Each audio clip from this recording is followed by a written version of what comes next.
Good morning, everyone. I am Amy Gomer Erickson, and I am from the University of Kansas. There are a lot of friendly faces in the audience. I feel like I know many of you. I have been around Kansas pretty much all my life. I did run away to Boulder and taught out there for a couple years, but I had taken the Kansas Teaching Scholarship, and they reminded me there was this payoff option of teaching in Kansas. So I came back, and my entire career has been here since that point. Always start with this, because this is a visual most of you know. How many of you, and I want interaction here, have seen the Competency Wheel? Okay, at this point, it probably is every single one of you. This is not actually the Competency Framework. This is the Competency Framework. The wheel is one aspect. It is the what. What do we need to make sure our students have in their backpacks as they work through school and on beyond into adult life? Those would be the intrapersonal, interpersonal, and cognitive competencies. But we also have to make sure we keep that vision in mind, the why. Why are we doing this? Because we want socially and emotionally engaged, career-equipped, lifelong learners. That sound relatively similar to the mission and visions in many of your districts? That we don't want this because it'll help them get an A in college. That's not enough. We need socially and emotionally engaged, career-equipped, lifelong learners. So the how is the piece that when you just get a snippet, 5 minutes of the work we do, the how seems to get left out. So the how is really using the tenets of Kansas MTSS and alignment of how you actually implement evidence-based practices with fidelity. So to do that, we have to have multi-tiered instruction and intervention. And that starts at tier 1. So often when we think social-emotional, you think of a specific student, right? What we need is to help that student. But just like reading and math, if you develop a strong core, it is going to help that student, and then interventions aren't going to need to be as long-term or as in-depth. You're not going to have as many students in those top 2 tiers. And so what we have focused primarily on through our professional development is tier 1 instruction. How you can provide instruction to students, all students, ideally embedded within core content with real-life practice. And real-life practice for students is often the school, extracurricular, other aspects in the school environment. So to do this, you have to have effective collaboration and database decision-making. It works the same way as reading and math. So one of the slides I don't have in here, but I often pull from MTSS, is if a student can't read, our go-to response is we teach. If they're struggling in math, our go-to response is we teach. If they're struggling with a behavioral or social-emotional issue, something like turning in homework, keeping their hands to themselves, expressing themselves clearly while respecting other people, is our go-to response instruction in that moment? Often it's not. Often it's, well, in-school suspension, that'll teach you. And so what we need to do is treat it the same way we treat academics, in that it could be a fluency problem or it could be truly understanding what the competency is and how to do it. So I want to show you Sandy. She is a 6th grade social studies teacher at Abilene Middle School, and she's going to describe better than I will kind of what it looks like to be implementing a competency in a school. And they are working school-wide on assertiveness. Hi, my name is Sandy Inetz, and I teach 6th grade social studies at Abilene Middle School. The focus of my class is ancient world history, and the kids are doing a project, a collaborative keynote project on a Greek god or goddess that they've been assigned. Working together in the past in groups for keynote production, it's been kind of dicey. Some people want to take over and control the whole group. And so I felt this was a great time to bring in some assertiveness training. Now, our kids at our school have an advantage over others, maybe in other districts, because this is our goal this year, to teach the kids assertiveness. We're only on lesson 4, but they've already done the questionnaire survey. They know the definition, they know the concept of the competency wheel. And so one of the things that I find helpful in my room that might help you, I always keep the definition and the word wheel. I use that quite a bit. It's great vocabulary.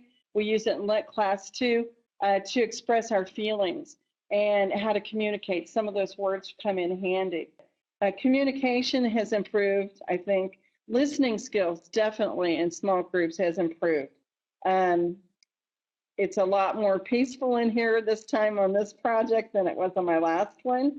I think people are definitely aware that there are passive people in groups and there are assertive people. There are people that can often get even aggressive about wanting to have their own point of view expressed, or they want to take over a whole project. Well, how do you deal with that? And so we're working on those skills with the things that I've taught them. Other benefits, I think we have a better meaning of what it means to be respectful to one another. That was one of the goals that I wanted to get with my group, and to advocate for ourselves and others, resolve conflicts, resist peer pressure. You know, I just think it's been a great project.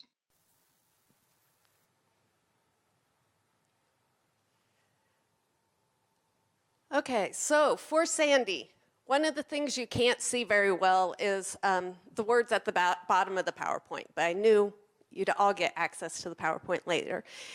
One thing she says at the bottom, she says, I collected data using a daily spreadsheet logging positive and negative observations. Negatives were far less than during our first project. A lot of you probably showed up here today because one thing I said I'd talk about was measuring social emotional growth. So can Sandy prove, does she have data that shows that her students are starting to grow when it comes to assertiveness? It may not be school-wide, it may not be district-wide, but we need to think pretty creatively when we're talking about social emotional growth. She has some really strong data here. She collected data on a project before, and she collected data on this project. So when she's able to say, based on her observations, the negative interactions between students are far less, she's able to attribute that to the instruction she's provided. So as we go through, think about some of those pieces as well. This is one of the components that we do with everyone we work with, is having them reflect on their instruction, what worked, what didn't work, what the impacts were for students, and then how to expand, revise, refine going forward. And what are some of those barriers to potentially school-wide application? So today, I said I would answer your questions. So sent out an email, people responded with questions they had about the competency framework. So this is really a intermediate to advanced presentation. If you've been to an overview at any of the conferences, that's pretty much an opening introduction. I am not doing any of that today. I designed the entire presentation around these questions and only have 3 slides that are in our typical presentations. So also bear with me if I have to glance at my screen every once in a while.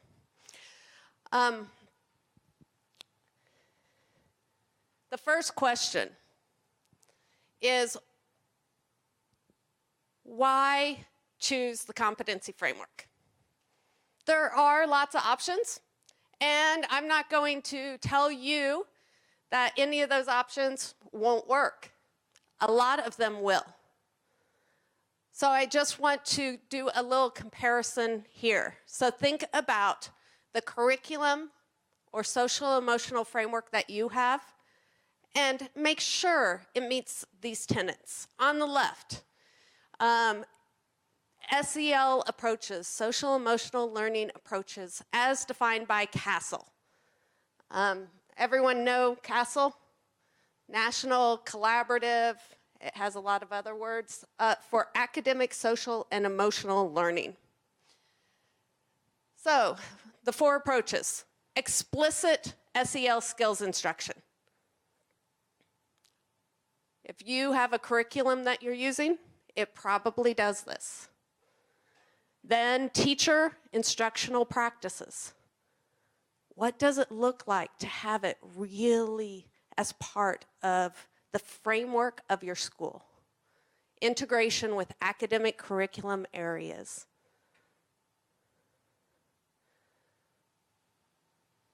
Organizational culture and climate strategies.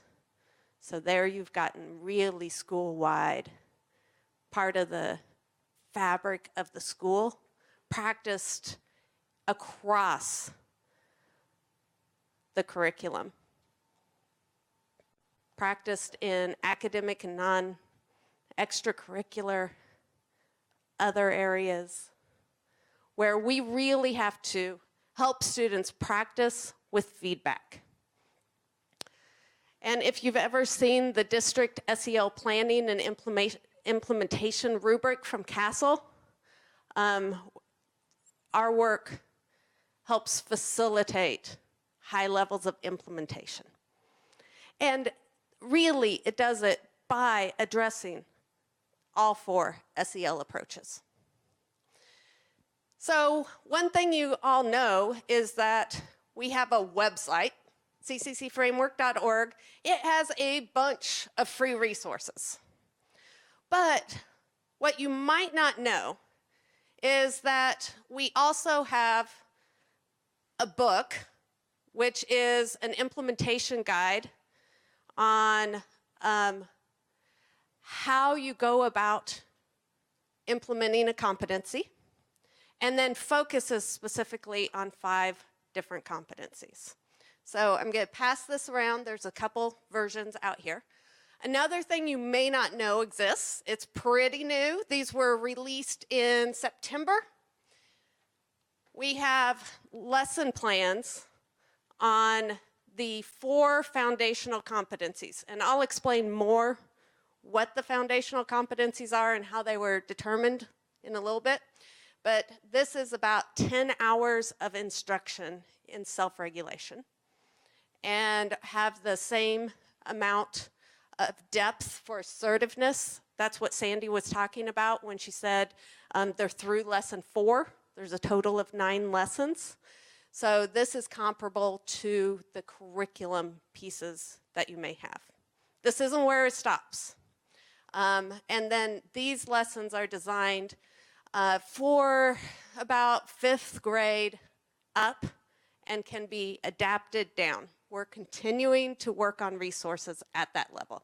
So I ask that you glance at these if you're tired of listening to me, but then pass them toward the back. I think I have everyone in this row has a copy, so people can take a glance at that. So those are the 2 things that are products you have to purchase. The lessons, to get the PDF of the lessons and the student workbook is $16. Or for all 4 competencies, it's $50. And then you have the PDF, reproducible as you need it in your school.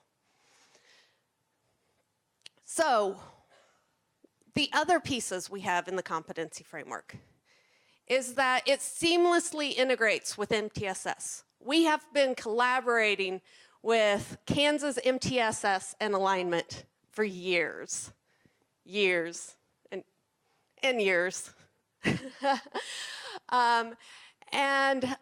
They are the ones who actually brought us in to a conversation with Brad and Randy in saying, we think this is the piece, and these are the people that can help support this. So that's how our collaboration with Kansas Department of Education really started. We have partnered with KSDE to crosswalk the SECD standards, to make the connections into the board goals, ROSE capacities, KISA accreditation, and redesign principles. Every competency on the wheel is research-based, and one of those things that you can get to on our website is the teacher guide. And it's kind of a deceptive term. We have elementary and secondary teacher guides for each of the competencies. These are actually the literature reviews, with the research showing the impact in school, post-school, instructional practices that have been shown to work from the research base. And then what we believe in and what we do is high-quality professional development. If any of you have seen me with my other hat, I am an evaluator. I lead the evaluation project for TASN. And so my people are the ones in the back of the room oftentimes taking notes and not fully participating and providing feedback to the trainers. And so we apply those same concepts to ourselves. So high quality professional learning should include the acquisition of new skills, should include collaboration with others, should include adult learning principles, and definitely should include ongoing coaching. So if you ever pay for anything, make sure it includes ongoing coaching. You might be able to design some of that in-house, but if you can have someone come in and support you, that's even better. We can show that it's effective in Kansas schools. I would definitely open it up to people in the room to talk about some of the successes that they have had and some of the challenges that they have faced. We're going to talk challenges here in just a little bit. We have 8 recognized trainers in the state. They went through a rigorous year-long process to become Competency Framework trainers, and they can provide training as well, and in most cases better than I can, and support teachers in implementing instruction. We have also developed pre-K through 12 developmental targets. These are observable behaviors that you can see at different grade bands. And so I'll talk just a bit more about that. But professional development is available. We'll come to you. We have lots of online professional development. We have regional professional development, and the costs are offset by KSDE. We also clearly articulate what the costs are. So here's who's implementing, who we have provided professional development to. If you go lighter colors, you have individual implementation. This would be people from these districts have come to our regional training or to our online 7-week courses. Then there's a school-wide, well, a team implementation focus. Again, having a team of people so you have that collaboration option. Learn together. School-wide implementation focus and district-wide implementation focus. So just want to give a shout out to some of the people that have really been instrumental along the journey by allowing us into their district. And so I am only going to tell you districts that I personally have been in the last 2 years. So I know a lot of you have worked with trainers or with Patty, but I've been to Great Bend, Lewisburg, Manhattan, Sabetha, Prairie Hills, Quinter, Sedan, Chautauqua County, Stockton, Colwich, Renwick, Holton, North Jackson, Lansing, Plainville, and Abilene. And I may be missing a couple. I was just jotting those down as I was playing with this presentation. So this map represents 104 districts. What you don't see on it is the 10 co-ops or interlocals that we have also worked with. So the competency sequence, which I said is observable behaviors at different grade spans, you can find at ksdetazan.org/competency. And that'll get you to a lot of resources designed specifically for Kansas. These developmental targets tie in really closely to the SECD standards and can be used as a potential measure or target to observe for social emotional growth. And I'll talk more about that in a minute. So let's listen to Kelly. Kelly Heines at Lakeside Elementary in Wakanda, teaches kindergarten. They knew what fighting and arguing was, but not what the word conflict meant. So if anything, they learned a new word. They also learned that for both people to be happy in a situation, you have to compromise.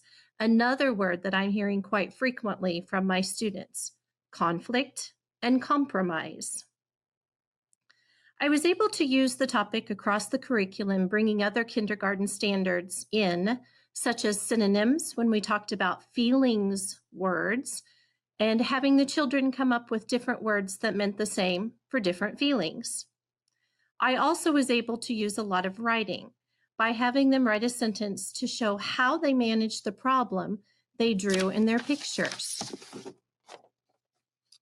This is a picture that one of my students drew, and it said that the conflict was the two students were fighting. And if I hold it up a little higher, you can read the sentence, they need to talk to each other.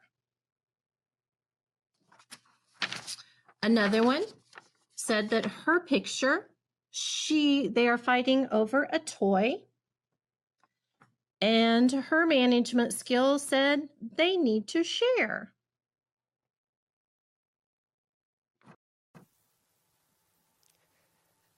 Okay, so at the kindergarten level, students are really starting to talk about conflict. One of the big differences that this teacher noticed is that students knew fighting was bad, but they didn't know that conflict was normal and natural. That it's okay to want a toy that someone else has.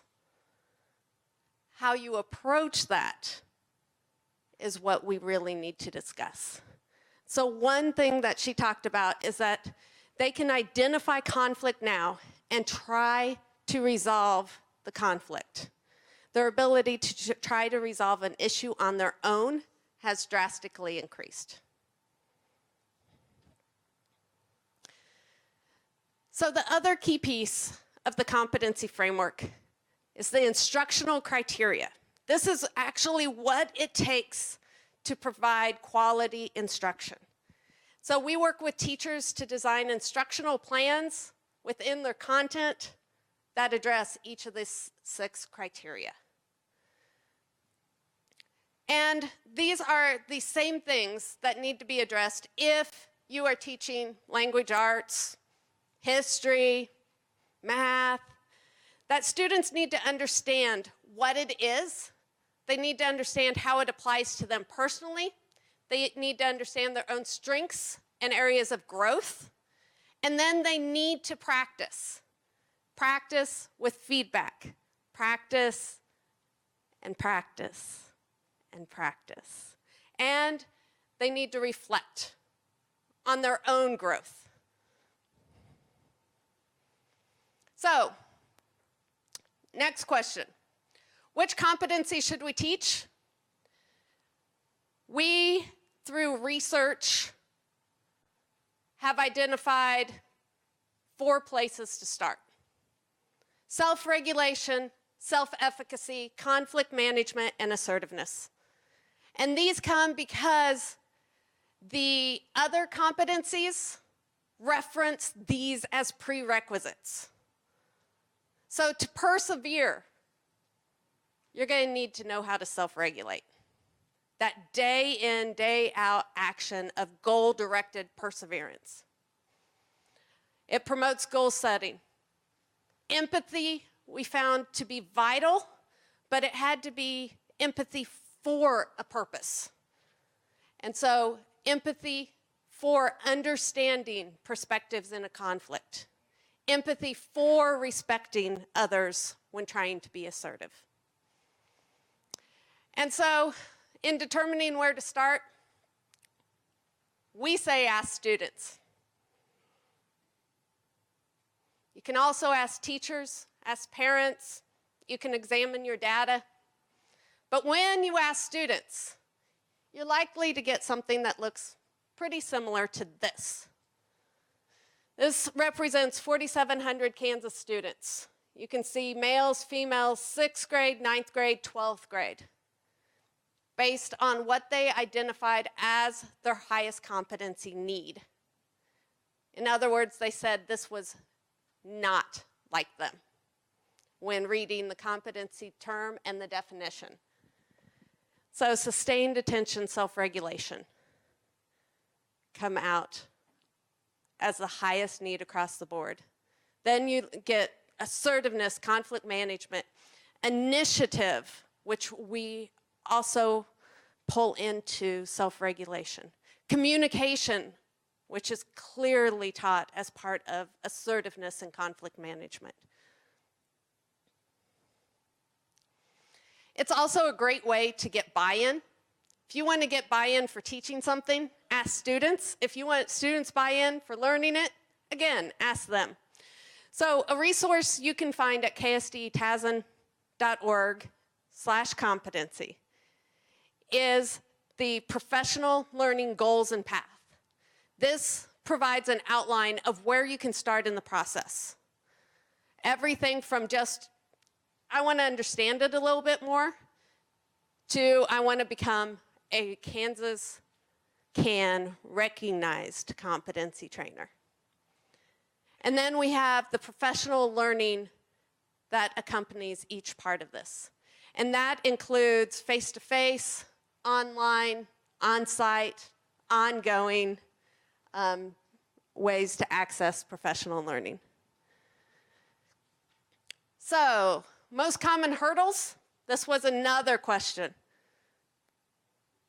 These probably look pretty similar to common hurdles in implementing systems change, in supporting redesign, in thinking through tiered instruction and intervention.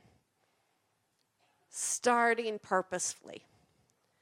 And so to start purposefully, Patty and I have a phone call with leadership from the schools and districts we're working with to discuss your actual needs, to discuss what you have in place, and identify what path is going to work best for you.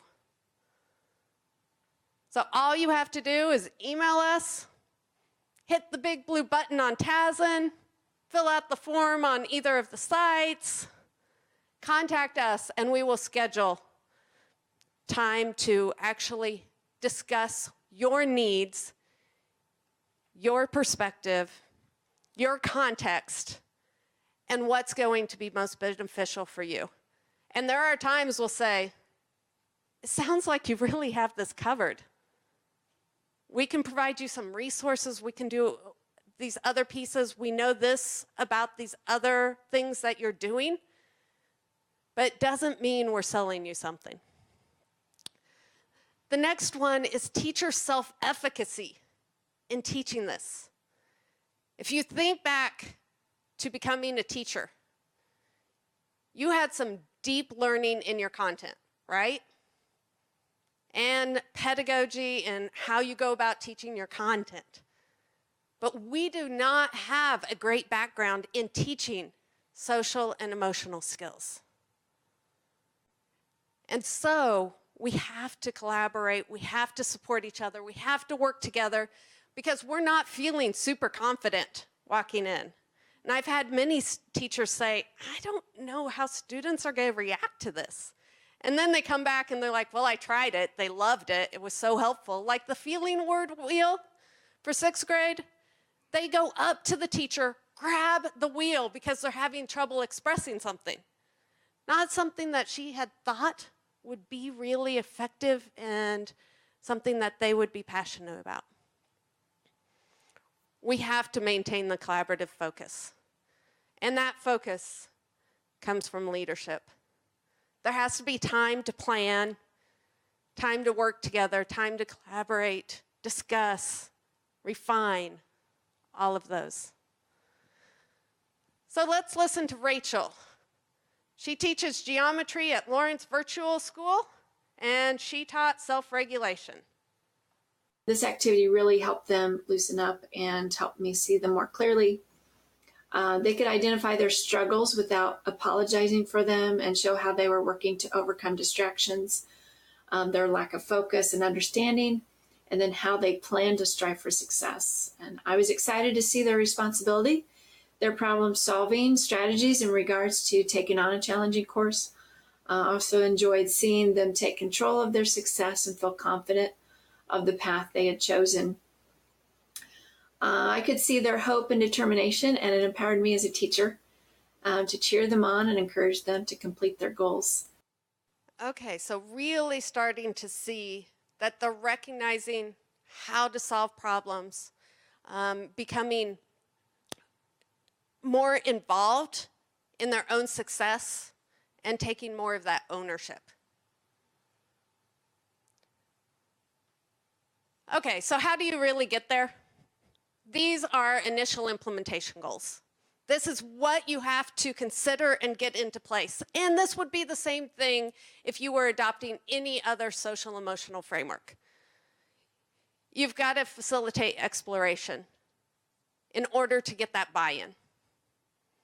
Now, you don't have to have 100% buy-in to move forward. If you are waiting for that, you're never going to get there. Because one of the best ways to get buy-in from teachers is to have a few teachers show the success they have had with the students in your school. When a teacher says, all of my students turned in their project on time. When a teacher says, Johnny is now coming to me when he starts to get frustrated instead of blowing up and disrupting the entire class, your level of buy-in is going to increase dramatically. You've got to train and coach teachers, and that's an ongoing thing. And review data, collaborate. Since September of this year, more than 200 Kansas teachers have reflected on their instruction in a competency, how well they taught those 6 instructional criteria, the impact it has had on students, and how they're going to refine instruction and continue to collaborate moving forward. And the videos you just saw, they were not designed for you. I did not ask them to record for you. They were in an online course and were reflecting on their instruction after 2 to 3 weeks.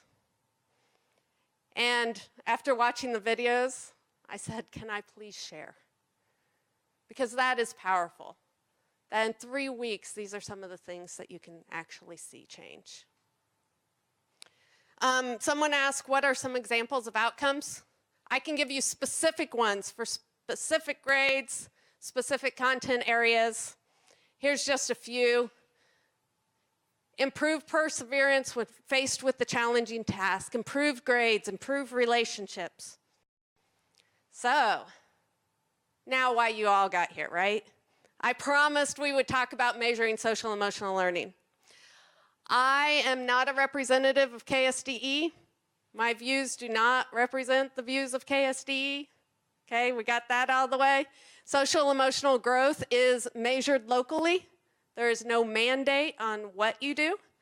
But I'm going to talk to you about a few options and then what we have that could support some of these options. I am a researcher. I believe in practice-based research, which means working with the people in the field to figure out what works and then sharing that with others. I said we have a lot of resources. We're continuing to expand. We have the professional learning. We have fully built out the system at the middle and high school level and are collaborating with teachers down to that pre-K level to identify what lessons are going to look like at that level. It works, and we know it works. But let me go through some options for measuring growth. And most of the options I'm going to give you are not from us. And the PowerPoint will be available. 2 resources I use substantially in designing this is KSDE's Measuring Social Emotional Growth Toolkit and Choosing and Using SEL Assessments from CASEL. If you go to their website, make sure you download the entire practitioner guide on that. It's really beneficial. So, some considerations. And this is me as a utilization-focused evaluator. Always consider the cost-benefit. If this is something you're doing just for KSDE, make sure it's not costing you much. If it is data that you're going to be able to use substantially to support students, then consider where it falls on this line. It has to be over toward the right-hand side. The utility, the effectiveness, the ability to use that data for decision-making better be higher than the cost, which is not only money, but time, effort, all of those things on the left. So consider what you already know, what you need to know, how you're going to use the information. If you're ever analyzing assessments for other components of Kansas MTSS and alignment, looking at reading and math, these are questions you also ask. So 1, self-report. We can ask students. A caveat of self-report, and ACT Tessera is probably one you have heard of, is that they do not claim to be a growth measure. We don't either. Okay? Self-report, as far as I know, none of these claim to measure growth. Here's what we know about the Competency Framework formative questionnaires. We know that there is slightly higher scores as a baseline for seniors than for juniors, than for sophomores, than for freshmen in many of the competencies. Okay, so there's some growth that is happening in Kansas schools. But we don't know yet if it works as a pre-post. Give the questionnaire, deeply teach the competency, give the questionnaire again. ACT Tessera doesn't know that either. Saber's student report, Kansas Community That Cares survey, any of these can work. But the thing you have to keep in mind is what you're doing with the data, and does the data produce actions that you can perform, right? If you're going to influence a data point, make sure it's something that you can actually influence. Knowledge assessment. Second step, curriculum has a pre-post test. We have recently developed pre-post tests that include some self-rating, multiple choice, knowledge-based, some situational judgment items, which we get to over here. And situational judgment means you have a scenario and which is the best course of action in this scenario. And then open-ended, mild application items are within our pre-post tests. There's also observation and informant reports. So a lot of the behavioral universal screeners are an observation or informant report measure.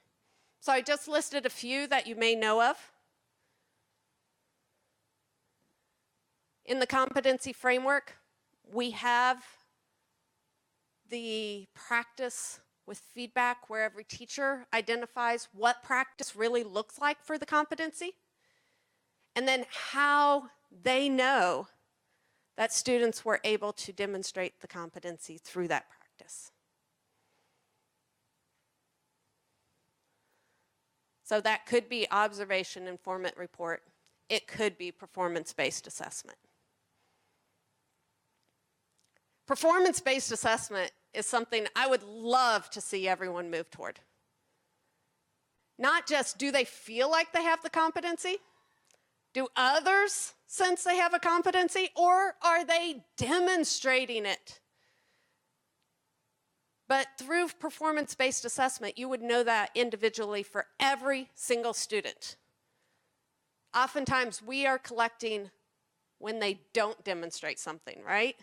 Oh, office disciplinary referral for not. So we have some data there, but often we don't know students' strengths in demonstrating intra and interpersonal competencies. We could integrate this into project-based learning, capstone projects, but it has to be meaningful and thought out. I was at the Learning Forward conference last month and went to a session from a school in New Hampshire who had separated academic knowledge grades from success skill grades. So not turning something in or not turning it in on time, not working well as a group, those all went into the success skills, the social, emotional, intra, and interpersonal skills. And then they designed either performance-based or knowledge-based assessments for the content knowledge piece. And so you had two separate grades on that. Because if you think about it, in high school, middle school, high school, number one reason for failing a course: academic? No. Probably something along the lines of self-regulation, actually turning in the work. Now that's not everyone, but if you look at your data, it's probably more often than not. So if we could teach the skills of how to self-regulate, and then they turn homework in, that's some data that we can really look at, analyze, and be able to influence. We also, going back, have interviews. You could interview students, but you have to think about the what. Interviews could be performance-based. Tell me an assertive statement that you could use in this situation. Easy. Ask it, score it on a rubric. You know whether they can demonstrate that. Interviews could also be part of parent-teacher conferences. And we could also pull in some portfolio information. I love portfolios. It's a great way to actually measure growth, right? Here's where you were, then here's where you were here's where you were. Have the students then analyze those pieces and say, how have you grown? You don't even have to do all the work to do the analysis. Have them think about their growth related to specific competencies. There's a lot of outcome data that we can look at. Abilene High School taught self-regulation and self-efficacy starting in January of the 15-16 school year. So here's 3-year data for them. They sustained the instruction, the practice, embedded within courses. So for social emotional growth, outcome data could be something that you're looking at. And then think back through what are the actions you're taking to get there. And again, as I said, these are my opinions, and I'm not actually implementing them in any school. So please take what I say as options, thoughts, do what works in your school, in your district, but keep in mind that cost-benefit analysis. Really, how are we going to use this data? Because I think that's the entire purpose of the measuring social emotional growth locally, is helping you have data to be able to see your success and to identify what's working well in your core, which students might need intervention, and how you can support every student to learn and practice intra and interpersonal competencies. Lots of resources available. If I glance at this, questionnaires, completely free. Videos, Padlets, posters, teacher guides, all free. Situational assessments, free at the moment. Email me, I'll send them to you. What we will be doing within the next 6 months is incorporating those into the lessons. So lessons, PDF, $16. Book from Corwin, I can't remember, something around 30, 35. But we have people who will come out and support you. The phone call with us to identify a learning path, always free. Let us collaborate, let us talk, figure out what works well for you, how we can support you. KSDE offsets the cost, so you can go on ksdetasn.org and see the actual costs, what it costs us to provide the support, and then call us up and we'll identify how much KSD is able to offset those costs. I am available, Patty is available, our trainers are available. We have Holly in the room today, she'll be here all day, right? So feel free to ask her any questions. Chris Cooper wasn't able to come today. Sorry, I put him to work. He's working with the school in Missouri. So, our website, the overview page has a 4-minute overview on this page. The resources page goes into lots and lots of resources for every competency. Once you have learned and implemented 1 or 2 competencies with our support, you're ready to take the resources that are available and add in any other competencies. So we say there's 4 competencies that you start with. Choose one of those 4, learn the process, learn what it takes to implement well in your school, and then pull resources for any other competencies that you want to pull in. So in the resources, oh, I'm not connected anymore. You can scroll over any competency and it will provide you with the teacher guide, the poster, a PDF file of the questionnaire. To administer a questionnaire, you go to Student Questionnaires tab. You create a free account. There's never any spam. And what you get is the ability to launch any of the questionnaires with your students. Students immediately get a summary report after taking the questionnaire. It pops up on the screen. You as a teacher can see a class-wide summary. You can see each individual student summary, and you can download an Excel file of all the data. And that allows you to cross-reference it with other data you might also be collecting. For example, questionnaire on self-regulation connected to number of missing assignments, or grades, or assertiveness connected to number of office disciplinary referrals. If you want an overview of the competency framework, go to the Professional Development tab. There is a 1-hour interactive overview webinar with a workbook. Do it as a team. It's even better. It's designed to have the conversations. The initial conversations about, is this right for us?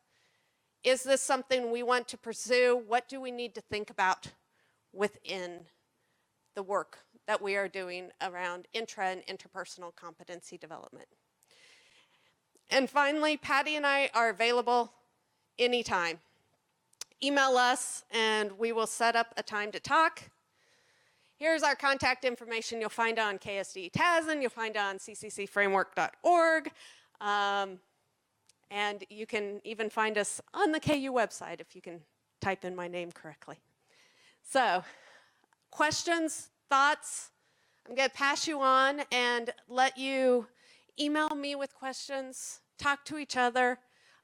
If you are in the room and feel like you have some application knowledge of the competency framework, you or someone at your school that you know has taught one of the competencies. Could you raise your hand? I know you guys, come on. Okay, feel free to talk to any of these people as well. What's working? What challenges did they face? I really want to thank all the people who worked with us over the past 2.5 years, because we continue to develop, to add resources, to get better. So one of the things we're doing with the lessons is, as we learn from you guys, we make the lessons even better, and we have the website automatically sent out, so anytime we update a lesson, anyone who has purchased it previously gets the new updated version. So as we get the situational judgment pre-post test incorporated into the lessons, you'll be able to get those automatically. I appreciate your time. If you have any questions, please let me know.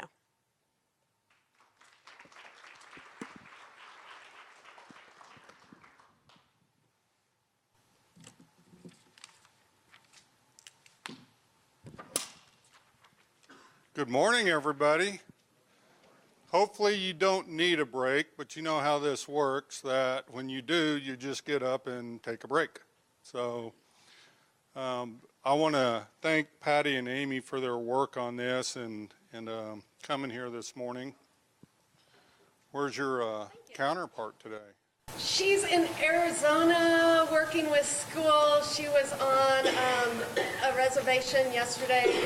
They use the Competency Framework as their social-emotional aspect. All right. Well, I'm accused of being on the reservation most of my career, so I've never actually had someone that said they're actually on the reservation doing work.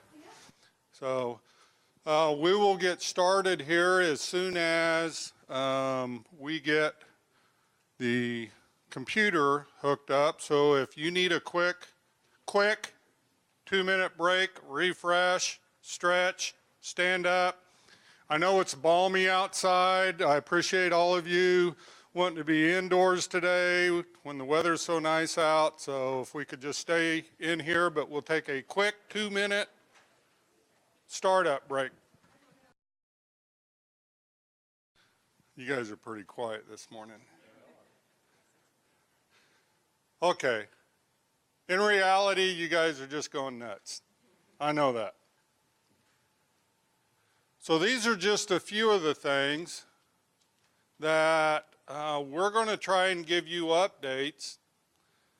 And even though we give you updates, we know that because of what Kansans told us a couple years ago, and the board listened to that, created a whole new vision for the state. Many of these things on this list here were not on our radar. We weren't even talking ASQ, but as a result of the initiative with really focusing on early childhood, which I'm just going to tell you my opinion, had not Kansans spoke so loudly for the need for early childhood and the board putting it as one of their outcomes, you would not have full funding of all-day kindergarten right now. You would not have more money in four-year-old at risk and parents as teachers.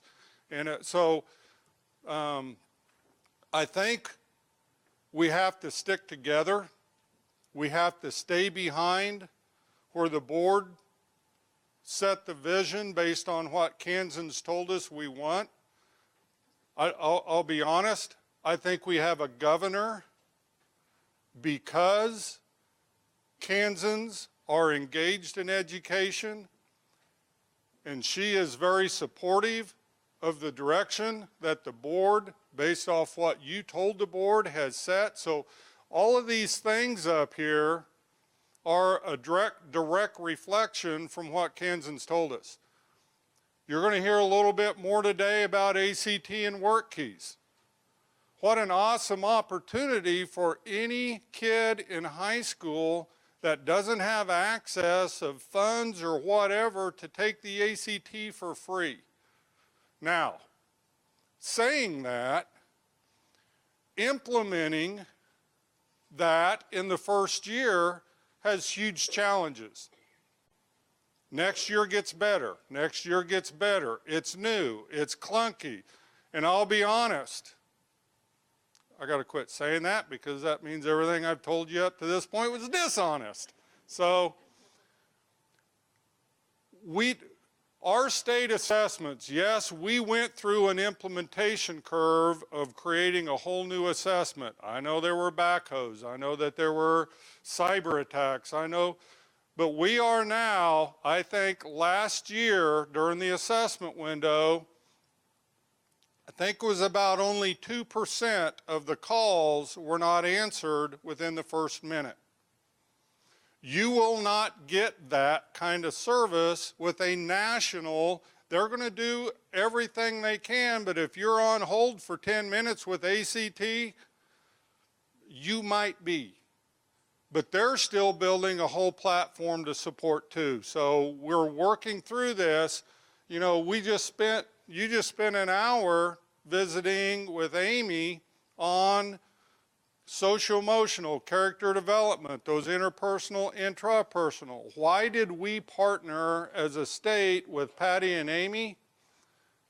Because Kansans told us 73% of the skills that a successful Kansan needed, I don't know what that is, wrong button, were in that wheel. And we listened. So all we're doing at the State Department is trying to leverage supports around what you all said that you wanted. So is it busy? Yes, our jobs are busy. Your jobs are busy. No one can just walk into a school district and do your job. They can't. Because it takes so much experience, so much knowledge, so much effort. But it also takes people that are just truly passionate about helping kids and staff. So you're in a very unique role that very few people even in your district could fill. You know that there are some you're probably grooming, but the reason you're here is because you're loaded with the skills that are in that wheel, and not everybody is. You have to know how to self-regulate, how to persevere when the your phone calls aren't being in, all of those things. So that's why this group is such a special group. I just want to share quickly what we are trying to do at the State Department. As soon as we launched KISA, we're in our second year. As soon as we launched it, we wanted to go out and find some schools and districts that wanted to push our thinking, because KISA is not perfect. KISA is the best model that we think that if you're out there on your own, you have some guidance, you have some templates, you have it's a school improvement process over a period of time. But we wanted to push ourselves, and we knew there were a group of districts out there that were willing to just say, you know what, 80% of my teachers and my staff and our board, we're ready to push that and challenge it even further. And everybody, even the redesigned schools, are focused on this. Their goals, their plans, this has not changed. And that's what they're focusing on. The Mercury 7, they were the ones that Jay and Tammy went out, we have some in this room, they went out and spent every 2 weeks a day with them, leading them through a process. Jay and Tammy were hired on July 1 of 2017 and had from July 1 to August 15th to figure out what does really good redesign, design thinking look like, and they very much piloted with Mercury 7. We had Gemini 1s that had signed up too. All we could do, because we couldn't physically be there every 2 weeks, we would Zoom with them to share with them what we learned from Mercury 7. About half of the Gemini launched this year with 1 year of Skyping Zoom support, not boots on the ground like the Mercury 7. The other half wanted another year to plan. So we worked with them this year with the Gemini 2. The Gemini 2 districts, we had to go to a regional model because Jay and Tammy cannot go to 47 school districts with 104 buildings within those districts every 2 weeks. So we went regional, where they drive in. Every 2 weeks, we send a team out there just to lead them through a process. Right now, they're going into the building the rocket phase where they have investigation teams. Part of the things that they're investigating is about what their deep entrenched goals are. They align to the 4 R's, but they're just speaking differently, and they're talking more around personalized learning, project-based, heavily into these student success skills, so social-emotional, interpersonal, intrapersonal. They will be, if they haven't already, deeply introduced to Patty and Amy's work. It's a process. So all we're doing is out there trying to lead their staff, and some of the things that Amy talked about, all they said was, we are willing to commit a team from each building that we will send every 2 weeks to spend a day deeply entrenched in design thinking, in order to really find out what our purpose and our why is, instead of they come in, they want to jump to the what. And we try to really push them and walk them through. You can't decide what you want to do until you know why you want to do it. You have to empathize with your community, your students. And then we introduce them into the things that might match. Because everything that we use as a why or a what, they're all tools. Edgenuity, Dreambox, Summit, anything, Buck Institute, everything, those are just tools. We try to get them through to really discover what it is that they want to accomplish and then get into then what will help us get there. We have a webinar on the 23rd of this month. Randy and I will put out applications for the next round, and every round gets a little better. But really all we're doing is looking for districts that want to push our thinking. They want to take KESA and they want to push it. They're going to stretch it. They're going to pilot. They're going to create.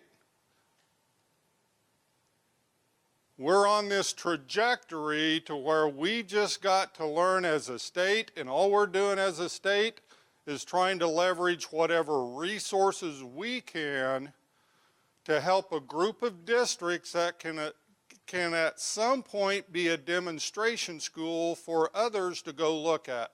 That was the whole goal of KESA. But I guarantee you, in KESA, you'll see the same components in KESA that we do in redesign. Here's the thing. If under KESA, we would have required your building leadership team, which is in KESA, to dedicate 20% of their week to a total redesign of your system, I would not be standing in front of you. My wife would either be looking at remarrying someone because you guys would have killed me, or I would be in another state. We could not have accomplished in KESA what we're trying to do in redesign is just pushing ourselves. But if you have a desire to have a really good, your teams go through a really good, intense process, and hey, I got to figure out subs. I got to figure out what, if you can do that, we're just here to help push it a little harder. I don't know what was supposed to be on that one. But here quickly is kind of how change happens in schools. Whether it's small change, whether it's large change, you've got your innovators and early adopters. You have those teachers that, I'm on board. Well, I haven't even told you what we're going to do yet. I know, but you can always, I'm there, I'm going. You got the early adopters that are like, okay, I heard enough, whatever, I'm in.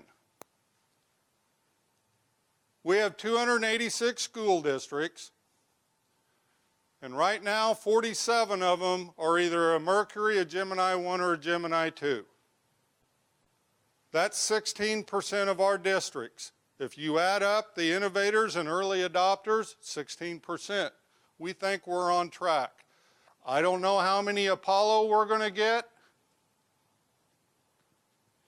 I don't know if it's going to be 34% of our districts, that's 90. We may not get that many, but this is just how it happens, and it's okay. Because you have to have, number one, first thing you have to have is your community on board, or it won't work. So there's planning, there's thought into this. But everything we're learning, everything the schools are innovating, they're piloting, they're trying out, it's all happening right now with those districts. And at some point, as we move through, we have demonstration schools. We have where you can go look and you can say, hey, I like how they did that. But at some point, I don't know what that tipping point is, but we will have more schools speaking differently than what the current language is in KESA. And we will shift to where we will have a KESA 2.0.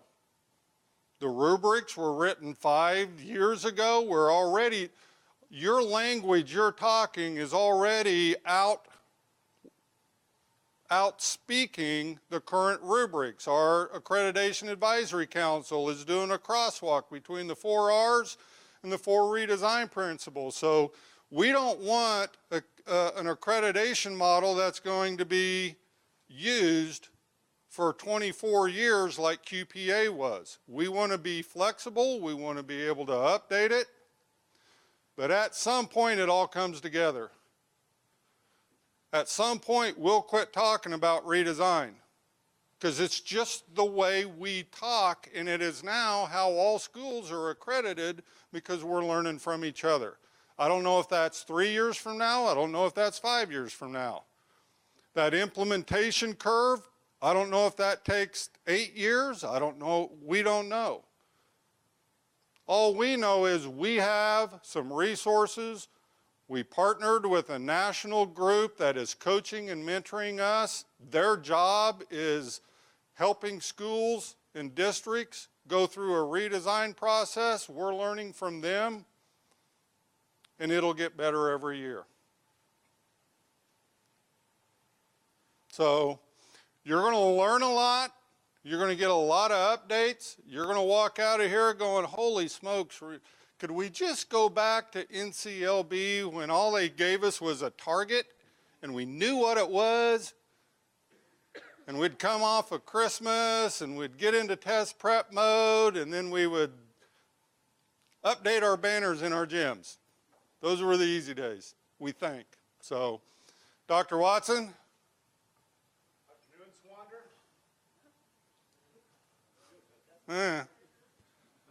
You're on. You want me to? Yeah, I think so. Stand up, stretch. It's going to be a long day because we're going to dump a lot of information, on you, and we'll get going here in just a second. We'll just switch out.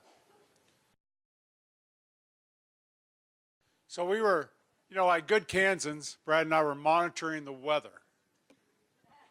So we had. Here's what I just, it's like some of you remember George Carlin. George Carlin, he just would ponder things, and sometimes not things you could repeat in a mixed audience. But so you just wonder why, with all the technology we have, and we talk about going to the moon. Well, we went to the moon in 1968. Why can't weather forecasters predict like 2 hours ahead that something's going to happen? And anymore, it's like danger, danger. The worst snowstorm ever going to happen in the history of man's going to hit within, and then half the time, nothing happens. Have you noticed that? We think we'd get a little better. So we do appreciate you being here because it's just this already mid-January kind of dreary, cold day. And I'm going to really kind of treat this morning like Amy, and kind of like a workshop, where I'm just going to delve in the weeds a little bit and just share with you some of the research that's backing up, what we're trying to do on a macro level, but we're going to get a little bit deeper. So here is the new state board as of this week. Tells you, what's going on. I don't even know what week it is. So a couple of changes I just want you to know. Some really great people, but we lost a lot of experience on the state board. So Jean Clifford, Jean is from Garden City. She's on the Garden City School Board. Hopeful thoughts. There you go. She represents Western. Brad and I were just having this conversation about projectors. What do you think, Brad? I have no idea why they just did that, and he has no idea either. So when no one knows the technology, you unplug and plug back in. Have you ever noticed that? So we'll see what happens. But anyway, Jean Clifford replaced Sally Cobble, longtime board member in Region 5, which is out here in western Kansas. All I did was fast forward and back. Oh, is that right? Okay. All right, we'll see. And then moving kind of in the middle, this is the old Ken Willard territory. Ken's been replaced by Ben Jones. All these people have retired. That's the reason. And then way over in eastern Kansas in this little area, John Bacon, who at that time was the longest serving board member. He and Janet Wall were actually elected at the same time. John retired and replaced by Michelle Dombrowski. This did this yesterday with the K-State guy. You know, I noticed that was going. So I don't know. Probably, Monty, my 2013 Mac that Smoky Valley has repaired and hobbled together 2 or 3 times here recently. Well, he had an exciting topic of radon in school. Yeah, radon in school. And my exciting topic right here. So anyway, we'd like for you to get to know them. We're going to need to go back, just like you would with your own board. We've got to make sure when you lose 3 board members that had anywhere from about 14 to 22 years experience that formulated the vision and the goals and where to go, you've got to make sure that these 3 people are either in agreement with that or they want to alter that in some way. So we were planning to do that in February, but we've got a lengthy agenda, so we're going to actually do that in March. I don't look for substantive changes, but that doesn't mean there couldn't be some changes coming forth going on as we, again, try to do this work. So just want to share with you, you know, I've been thinking about this. This is an old slide that I drag out every now and then because it kind of makes me refocus about, as we do this hard work, are we doing the right work? So, you know, we cut down a lot of trees. We work really hard. We roll up our sleeves every day. And are we cutting down the right trees? Are we in the right forest, and are we doing the right work? And we certainly, I think, are still on the early stages, as Amy talked about, of having the right measurements and the balance of the right measurements with the amount of time that it takes to get those, right? So there's always trade-offs as we think about this going forward. So Brad talked a lot about this. You know, I just want to again emphasize, we have redesign of schools. That's a voluntary effort to try to take all of what Kansan said, all of what the research is telling us, and put that into models. That's a simple concept, and when you're doing it, as some of you know, it's so hard. It's just so hard. And by the way, you know, there is no, I say, there's almost universal agreement, whether it's in the State House, whether it's with parents, whether it's with educators, that we should do that work until you do it, right? There's universal agreement to go do it until you get into what you're doing, and then comes the pushback. So that's just kind of interesting. That, you know, so the KISA, and we're learning from, you know, both are informing each other, and as Brad said, eventually we're going to merge those into KISA 2.0. So he did a nice job of talking about that going forward. I love this quote from Jim Lovell. Jim was on 4 different flights, probably best known because Apollo 13, they made a movie about it that didn't go quite according to plan. But he was on 4 flights, and this is going to be an interesting presentation when this just does this over and over. But I think it's right. There's nothing magical about doing this work. We just decided to go, right? We just made up our mind we're going to go to the moon, and then we just poured our resources and our heart and soul into it. And, you know, just want to remember along that journey, for those of you that at least can remember or can go back and read about it, you know, there were people who lost their lives in doing this.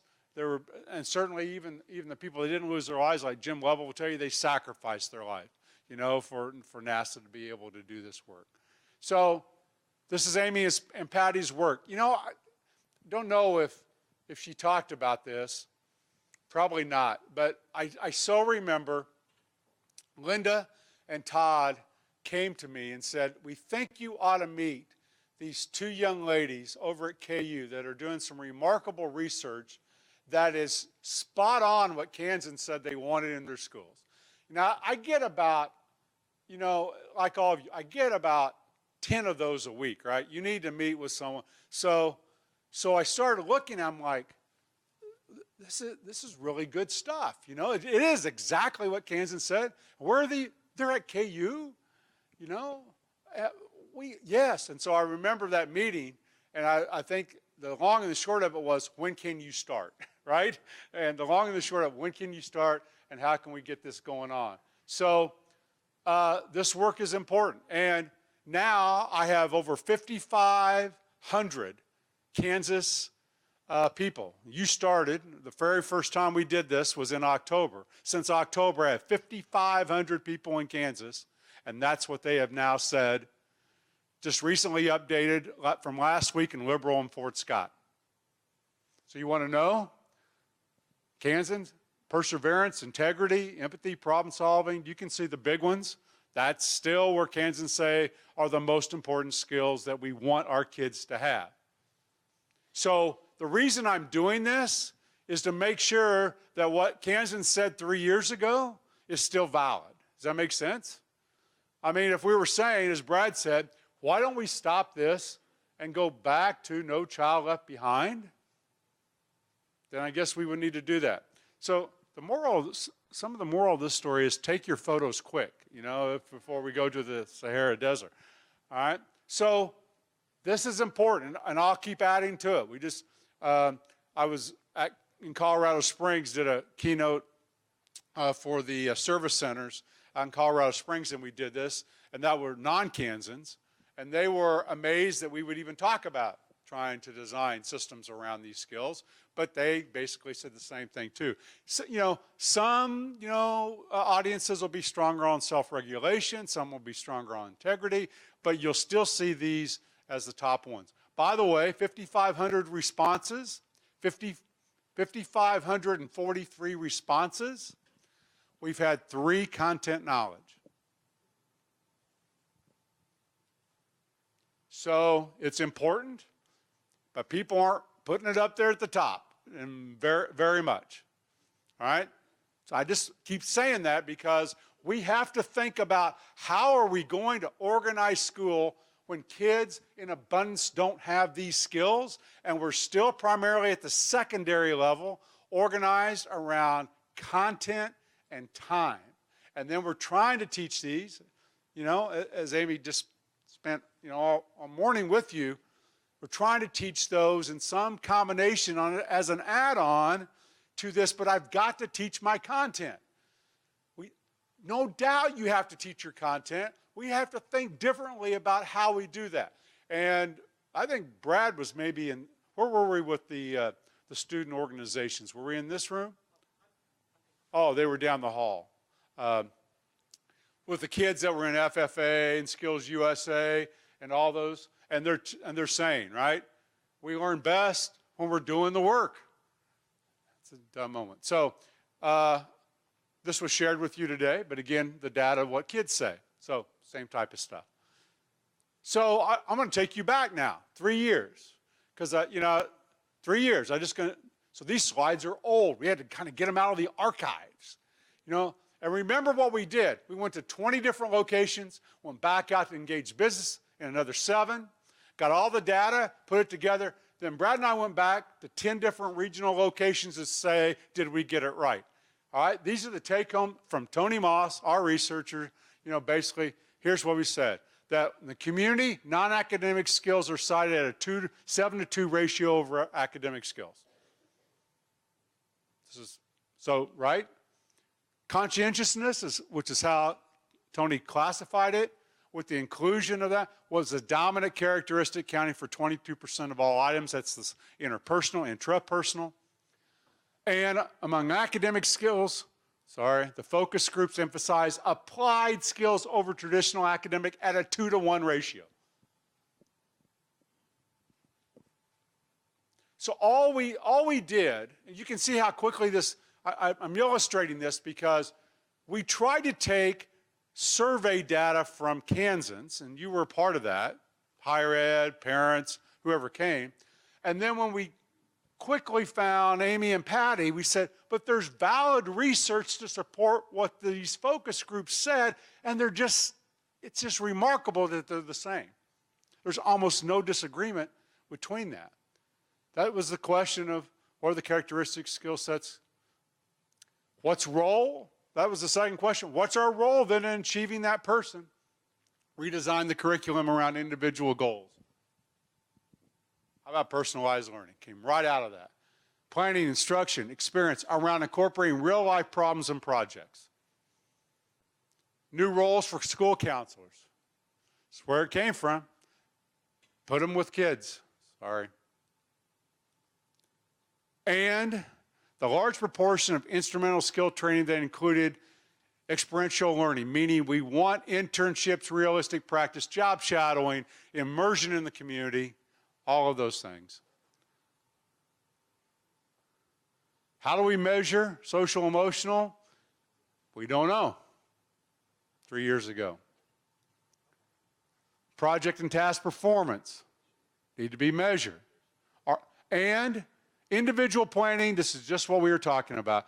Internships, realistic experience are more important measures than traditional assessments from Kansans.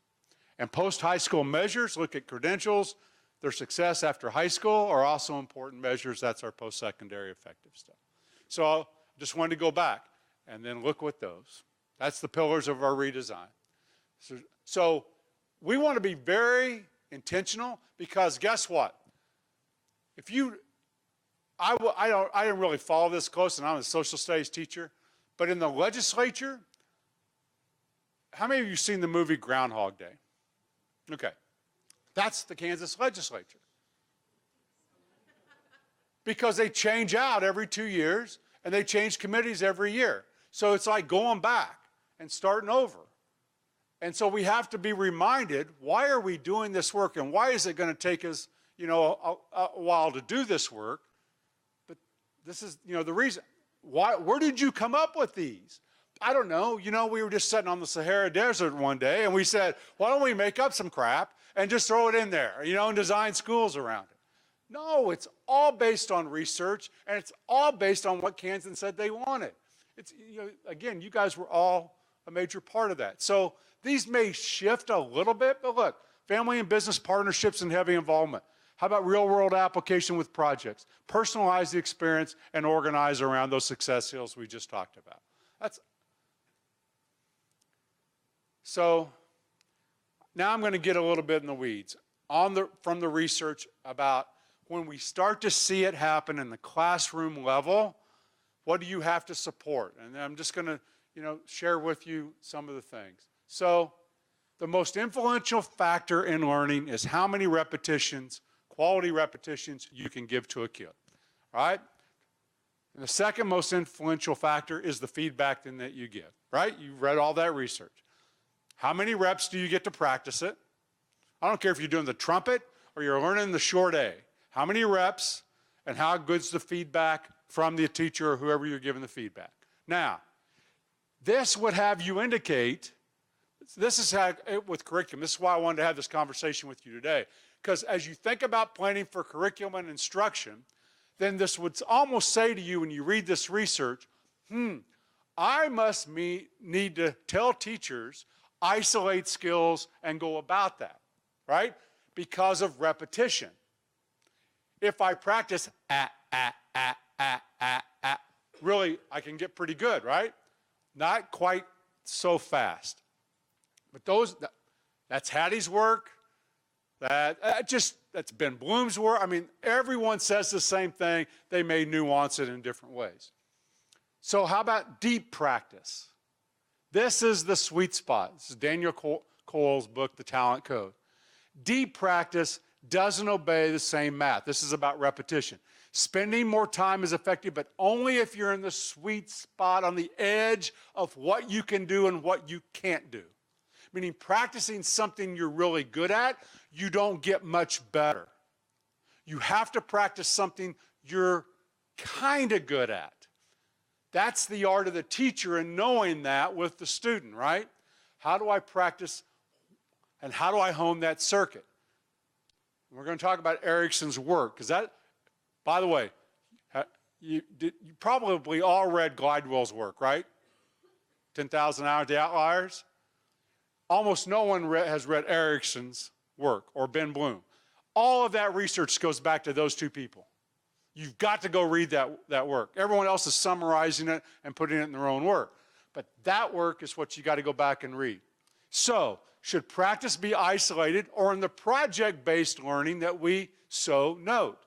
Well, let's talk about the pluses and minuses. If you isolate, you get more reps in less time. Would you agree? Otherwise, why would we do worksheets? Why would we have done the 30-odd problems in math every night? Because I can get lots of reps in a little bit of time, right?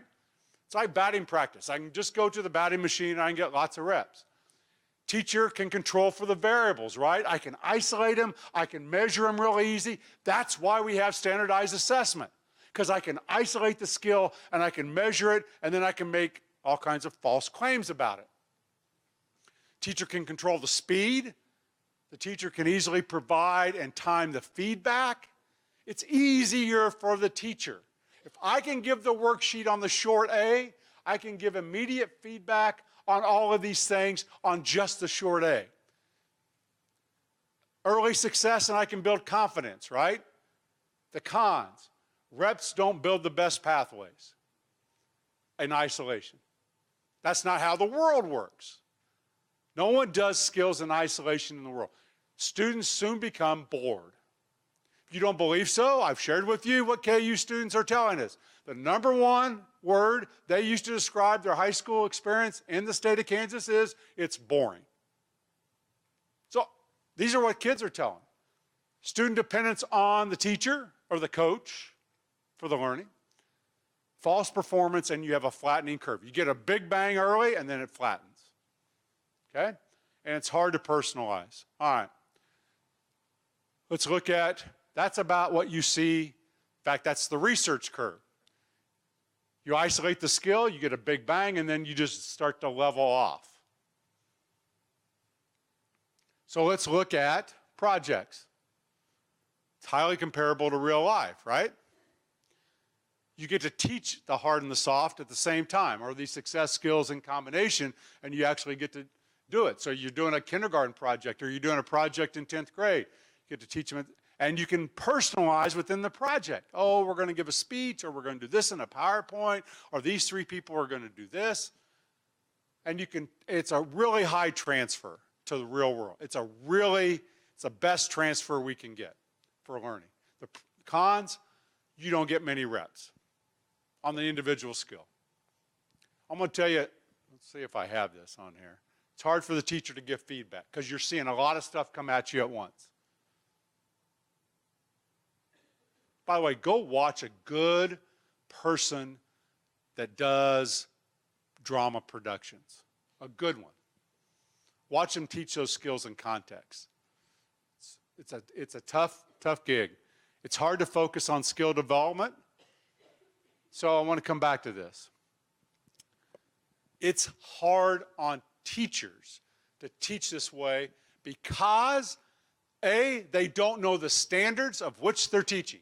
I'm just going to be upfront with you. They don't know. We have been part of that problem.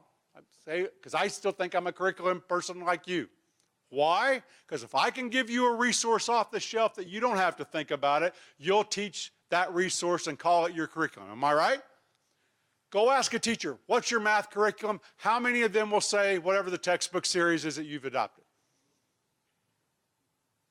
That tells you they don't know the difference between curriculum and resource.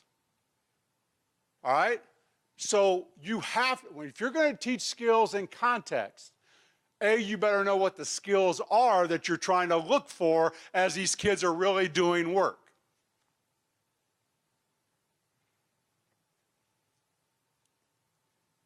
That's why it's hard. There's the curve for project. If you're just going to learn in projects, the first, early on, scores go down on isolated work. They go down because you haven't done enough reps. Eventually, it catches up, okay? But it takes a while. And most of you don't have the patience, nor does your school board. Okay, right, Becky? Right? I'm just telling you the tension we get. And so we get this pendulum that swings from the Susan Kovalik in the elementary schools, we're all going to be in these projects, you know, and we're going to learn, you know, in a contextual way, to give me Saxon phonics. I mean, those are the extremes of the curriculum world. And we just go back and forth because we're not following the research. And teachers aren't trained really well on the standards. Now, our standards people are like, some are, yes, I know. And they rock it. It's just, again, it's like a good person that can do a drama play. Or I know in McPherson, Angie will tell you, we used to take our beginning teachers out to watch Tom Young coach football, because he followed all the research of what needed to be done. So we have to do both. This is the art. That's the science. We have to do both. We have to start isolated when it's a new skill and move increasingly toward projects. We have to have appropriate feedback and stimuli on this, meaning how hard is it, how easy is it? And that's got to be adjusted to how the kid is. And you can only do that if you know your child well. So if I have 125 kids a day and I see them 48 minutes a day, how the heck can I know them well enough to make that decision? I can't. So I have to do packets. I just can't. The challenge point, isolated practice, research. Isolated practice is better for retention, i.e. learning, only for beginners of any skill, only for in the very early stages. The findings seem to suggest that isolated practice is effective just until the learner can barely do it, not get proficient at it, barely do it, and then you've got to move them into this messiness of a context. And so it looks like this.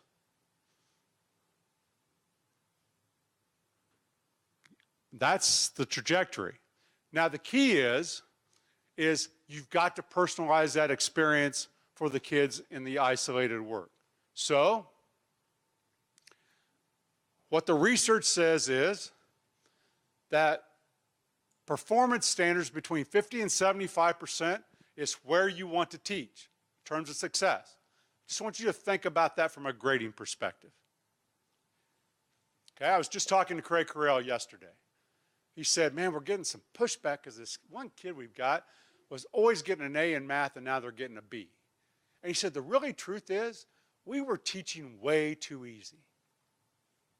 Go see how many A's. Just go run your first semester how many A's were given relative to the number of grades given from 6th grade to 12th grade, or wherever you start giving formal grades. Some of you may start, earlier than that. How many A's relative to the number? And ask the question, if we're asking, if the sweet spot of learning happens between 50 and 75%, and students feel more confident at no less than 70% correct. By the way, I'm going to bet in Baser Linwood, a lot of those top kids don't feel comfortable anything less than 90%. Sure, right? Yeah. Hey, if I'm a rock star in the traditional school and I'm getting anything close to a B, I'm starting to get a little anxious. They don't want to struggle. And yet struggle is when the learning happens. We've got to communicate this better to parents. Parents don't want their kid to struggle.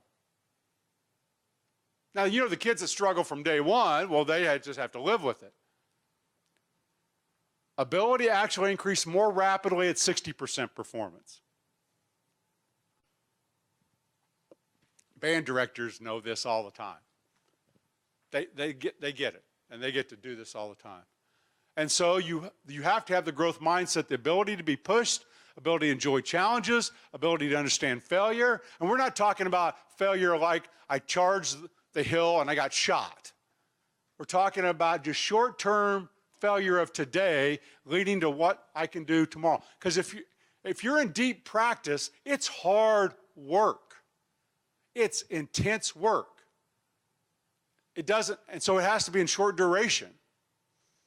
You're in projects, you want it to be longer, but really practice work is in short durations. So isolated skills must be personalized. You can't give every kid the same worksheet, or you're never in the sweet spot.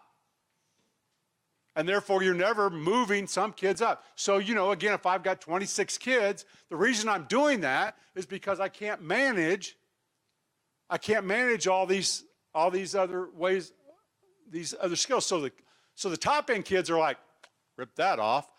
I didn't grow at all today. The low-end kid's like, I don't know how to do this, so we're going to tier instruction on them. And the middle kids getting about what they need, right? I mean, I'm just generalizing. Projects should probably take up about 50% of the time pre-K 3. There's not a hard, fast rule on that.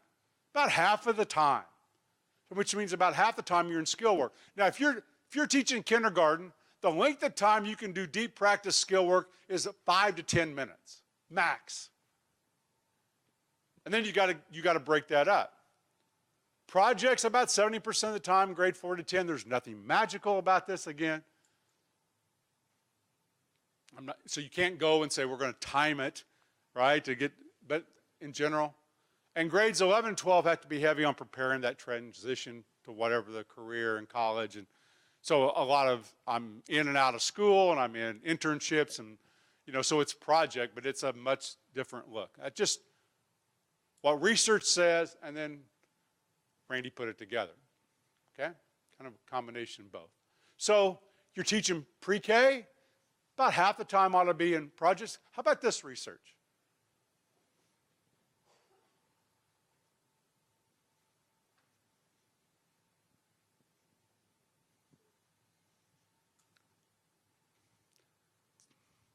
Takes approximately 400 reps to create a new synapse in the brain, unless you do it with play in context, right, for early kids, in which case it takes 10 to 20.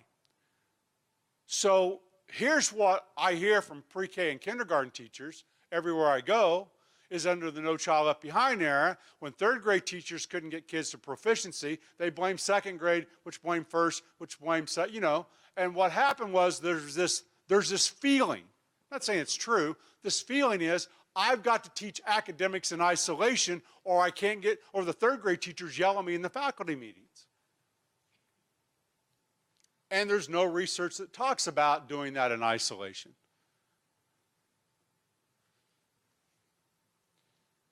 Again, from Daniel Coyle. Growing skill requires deep practice. Deep practice isn't a piece of cake. It requires a lot of effort.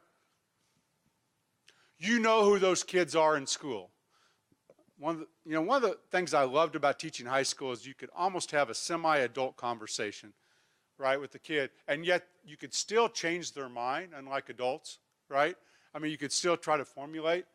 And the rock star happens when you have talent with someone that just loves to work their craft. I think about, you think about athletics a lot in this, or performance things, but think about, Jackie Stiles, showing up at 6 in the morning, right, and shooting baskets. Well, who does that? Jackie Stiles, right? Most kids don't want to work that hard.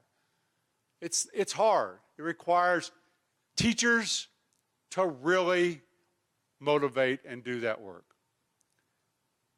So this is, and make it stick.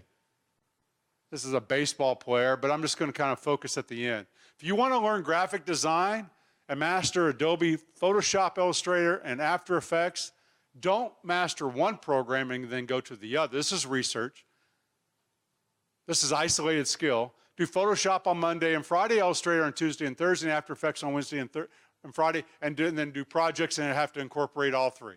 And then you got to repeat. Another project that incorporates all three, because you got to get reps in real world application. So I'm going to give you some books and then wrap this up. Here are the 2 books I told you about. I'm not even sure they're in print. No, I'm serious. Go try to find Ben Bloom's book on developing talent in young people. You're going to pay some big money for it unless you can go find it in the library or, okay? I don't think you're going to get that on Kindle. I'm serious. This is a 1980-some book, one of his last books. Those of you really old like me will say, he's a taxonomy guy. If you're a little bit younger, you'll think he's a mastery learning guy. He just talks about what do the best people, if you go look at Tiger Woods or Serena Williams or Mozart, were they just these prodigies, or what happened? How did they get that way? And here's the research. By the way, that's one you can read in the evening and go right to sleep. Okay? It's not but Anders Ericsson, Ben Bloom, They did all the work for the other books I'm going to show you. That's the work. That's where the research is. All the other people just copied them over the last 20, 30, 40 years. There's some of the books. Here's the one you just put, on your coffee table in the restroom, because it's like the snippet. All right, you just read the highlight of this book, The Talent Code. So this is the snippet book of this. And I really like this from Tom Murray. If you're thinking about school, they kind of puts it together. And then 3 more. I like Todd Rose's book, The End of Average, and there's the 2 books on SocialEmotional by Paul Tuff. Pretty good. These are all putting the stuff together. And then finally, these are really at the school level. But they're all going to refer back to the research of, because eventually, someone asked me about IPS. Oh, it's the Board of Regents this week. How are we doing on IPS? Well, 286 of you, all school districts have an IPS for kids starting in middle school. Now, are we any good at it? No. But we all have one. Now we have to get good at it. It's just the way it happens. So as we, right now we're trying to make these changes in schools, and then we're going to have to get good at it, and really good. And I worry that, A, we're teaching it to come out of college, that B, we can instruct it and coach it as curriculum people and principals and superintendents, and that we have that. So that's what we're trying to do in all of our work going forward. So again, thanks. I told you, this is a little bit workshop-y today, because I've just been thinking about, what are the detailed stuff of what we have to get done, and I'm way over time. So, oh, it's just Dale and Craig. Oh, just Dale and Craig. So you're going to need to stand up again, take a little stretch break, and Dale, Craig, you're on. And as soon as Randy will send that PowerPoint to Teresa, Teresa will have it posted so you can have all of Randy's slides. Brother Tappan, are you ready? Brother Tappan, are you ready? I don't know if we're ready. Hey, it's good to be here. I'm not sure where your son is. Yeah. Well, no, I don't either. Guys, we'll do this a little different than we normally do. How many of you got access to the internet? Nobody? God, we had it planned around that. I guess we're done, man. So be it. Well, I will tell you about it then. I was hoping you could do this and we could talk about your district. Are you ready to write? Okay. On our home page, go to School Finance.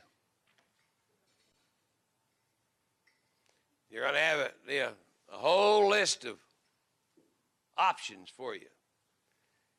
Click on What's New. That'll be the first one on the list.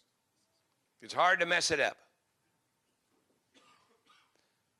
All right. And it will provide you a printout that shows a breakdown for each district based upon the governor's proposed school finance plan. And I wanted you to look at that, and what I was going to ask you, what are you going to do with the money? What would you with me? Yep. Go ahead. I've started putting my disclaimer out now. The best we can do for you is estimate what it's going to do for your district. Don't look at the number on there and see 68,000 and call me next August and say, why didn't we get $68,000? We can estimate your enrollment, we can estimate what your weightings are going to be, and that's going to be a pretty close ballpark. But remember, there'll be some adjustments as we go along if this is the plan they pass. Thank you. The other question I got, let's say for fun, the base amount per pupil goes up 6.5%. How much would you raise teacher salaries? And now somebody's going to tell me, first thing, well, we need to hire a social worker or a counselor or something, and that's fine. But overall, we added 2,000 certified people last year, a lot of social workers. My question is, then how much would you raise teacher salaries, percentage-wise, in your opinion? See, you're away from home. You can say whatever you want to say. With me? Anybody got any ideas? All right, now, okay, thank you for falling into the trap. Now, why would you, she had 3 or 4%, and if the legislature gives you 6.5%, why would you only give teachers 3 or 4? Their goal is, and the governor's goal is, to get the salaries more up near the national median, the median. Now, there's always good reasons not to. Health insurance is up or down or whatever. But on the average, traditionally, we have raised salaries comparable to what we raised the base. Now, it's been a long time since we've had an increase proposed by a governor that's in the 6.5% category. The base would go from 41.65 to 44.36. That's big time. So, anybody any comments on that? There's some boards out there that worry me just a little bit. Well, they're the highest paid salaries in the community, and so we don't need to do anything with them. Think about that. How does that help you in recruiting? Anybody here from Olathe? Okay, John Allison prepared for a committee last year, and I loved his analysis. He had teachers are a lot smarter than we were. And Troy, you remember back when you was kind of happy to get a job. Teachers now, they do their homework. And a teacher came in to him and said, okay, after the interview, I've compared your district, and I think the other district was Lee Summit, I'm not sure, but I think it was. Anyway, and said, I've looked at your salaries, I looked at your fringe benefits, I've looked at your retirement, and Mr. Superintendent, you're $1,500 behind. You with me? It's affecting who we can hire. And You can imagine the response from legislators to hear that a Johnson County school district can't compete on salaries with Missouri. That's not what they expected to hear. But John did a great job, and he was willing for any questions. But the point of it is, we've got to get more competitive. We're 40th, guys, in the nation. Colorado and Nebraska, one's 30, one's 31. And any of you grew up in Oklahoma? We really appreciate Oklahoma in the past. But things changed it. Well, they're 50th on the recent list, but it changed. What Oklahomans say, thank God for Mississippi. But the bottom line, Oklahoma raised their teacher salaries last year about around $6,000.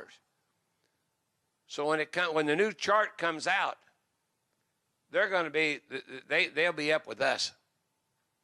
They could be a hair above us. So we'll see how that is. But anyway, I wanted to mention that because we're going to be asked that.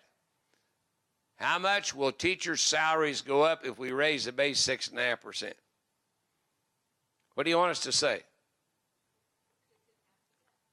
Pardon? 6.5%. Yeah, 6.5%. Yeah.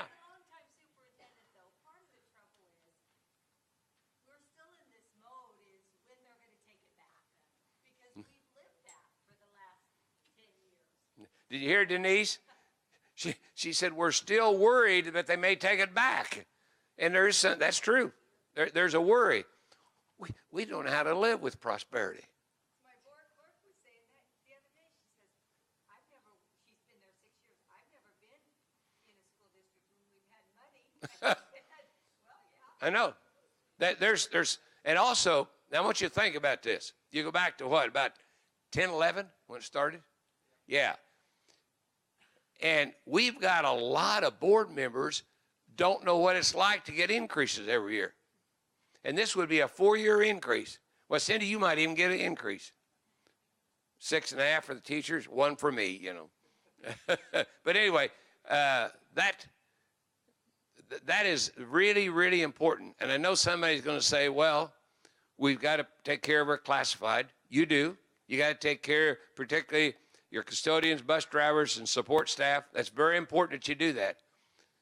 People is what makes the difference. People make the difference. And I tell you, there's certain people it may just make one little point on that we underestimate their value. Let me give you an example. If the bus drivers don't show up, school's canceled, legally. If the cooks don't show up, we cancel school. If the superintendent don't show up, what happens?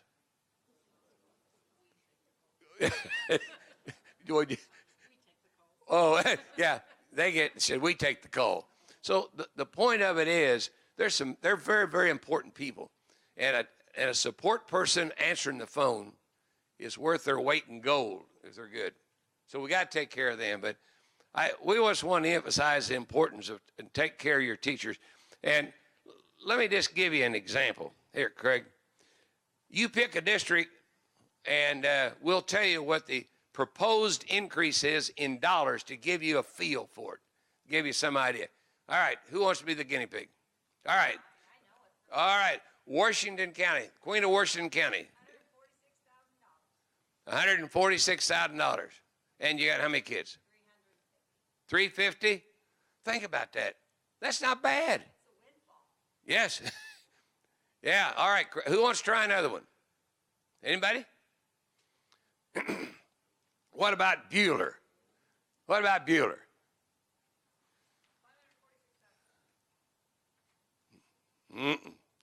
That's probably just your share. Okay. All right. Bueller, Reno County. Reno County, Bueller, $827,181. You see what I mean? It's substantial. Guys, we can really do some stuff. Anybody else want to try one more? 340. Jefferson County.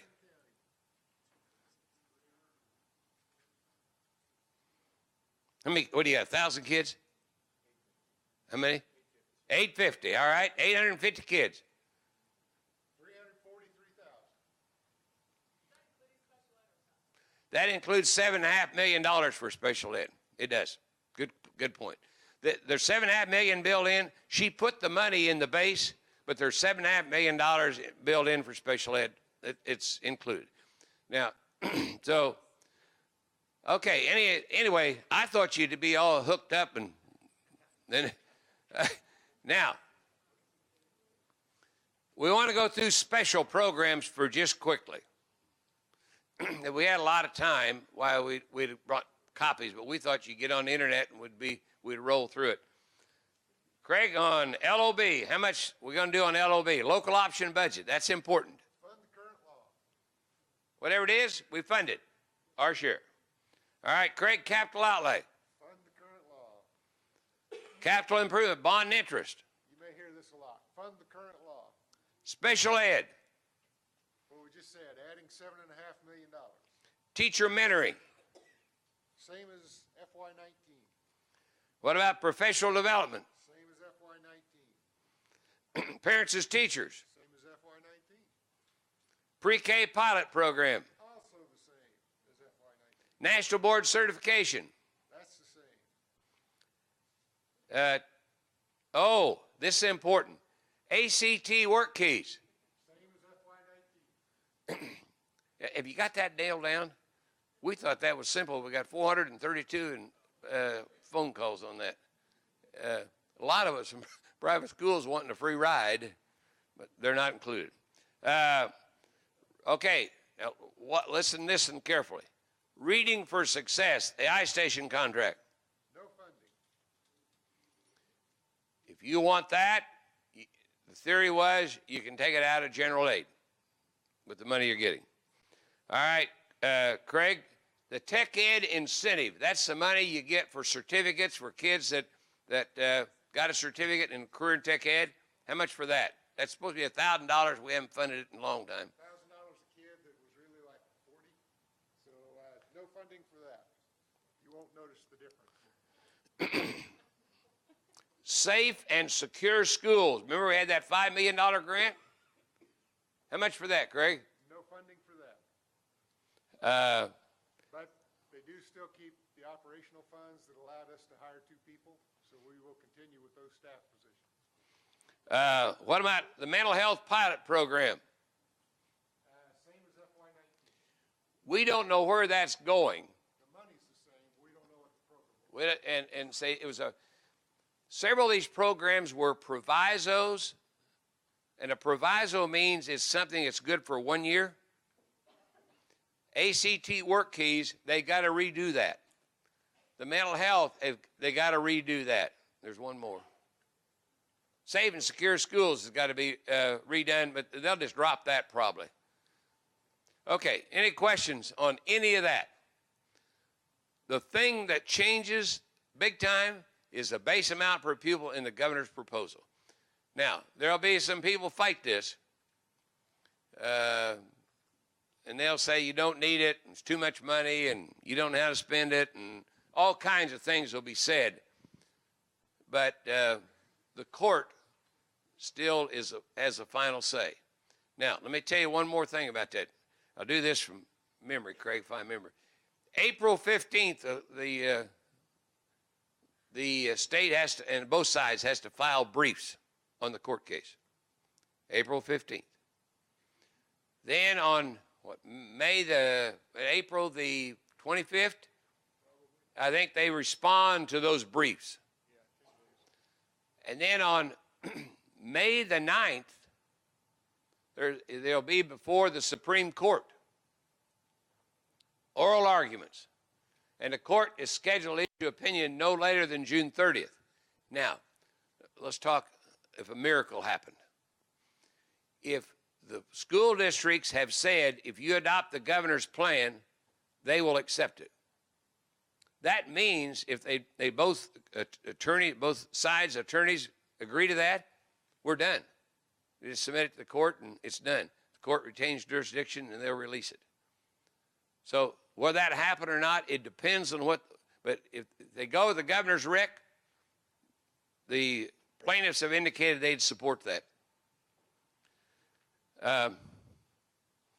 Okay. One or two other things we wanted to mention. Well, before we leave it, we're going to talk for about 60 days. It'll be at least 60 days before we get an opinion out of the legislature. At least. That's being positive. The other thing, any of you deal with or familiar with the tax credit scholarship program where you can donate money and you get a tax credit for it, and then any student that transfers from a school attendance center that's not doing well and is the bottom 100, why they can pay that kid's tuition and go to a private school. The law says it's the lowest 100. There's an organization that's working diligently to change that and get the high schools out of it. You can't recruit kids out of high school. You with me? You can legally, but I mean, it don't work too good. At high school, parents are not in charge. Remember, some of you got kids that age, you'll remember, when they get in high school, kids in charge in a lot of cases. So the bottom line, are you in that yet? Yeah. But anyway, the bottom line is that will come up. What else we got, Craig? Think about. I think that's it. That's our list. Is there any other issues? Our big issue is that if we can walk away with the governor's recs on school finance, like Denise said, we'll think we died and gone to heaven. And I'm telling you, there's going to be some boards have struggle a little bit. And here's something that I'd use once in a while with superintendents. When you make the statement, well, they're the highest paid in town, that's good enough. How does that work when you're recruiting? You with me? A teacher being recruited and got 3 or 4 offers, saying you'll be the highest paid in town, don't cut much ice. So but we've got to get competitive. And we're not there yet. We're right now, the latest data is we're 40th in the nation. And that's not, there's no reason that we shouldn't be up closer to 25. There's no reason we shouldn't be up with Colorado and Nebraska. We're about even with Missouri. So any questions you got for us? Comments, words of wisdom, we take it all. Anything else? Craig, you got anything you want to add? I do not. We've exceeded our knowledge 20 minutes ago, so it's been good to visit with you. We appreciate you, and don't forget, kids rely on you. Thank you.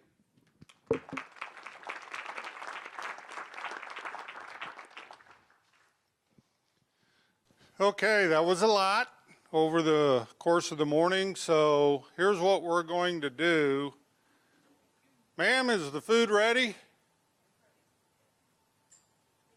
Oh, okay. So let's just go through the line. When we'll give you about 15 minutes to kind of get settled and stuff. We will try to just then do some updates while you're eating, and instead of taking a long break. So we'll, Beth, I think will, when she thinks you're all kind of settled back in, and we can get the clanging of the forks and everything to quiet down, she'll start with some updates, and we'll keep moving forward so we can stay on time today and get everybody home for basketball, maybe wrestling. So, all right. There's no specific order other than the closer you are to the food, the better chance you're going to get through the line first. For the next part of the agenda, it's pretty full. We'll move through it fairly quickly, but I do want to say we have a lot of staff from our team here. The content people, for the most part, are sitting in the back corner. Can all raise their hands. I do want to just highlight a couple things because it's still new and we're still extremely excited.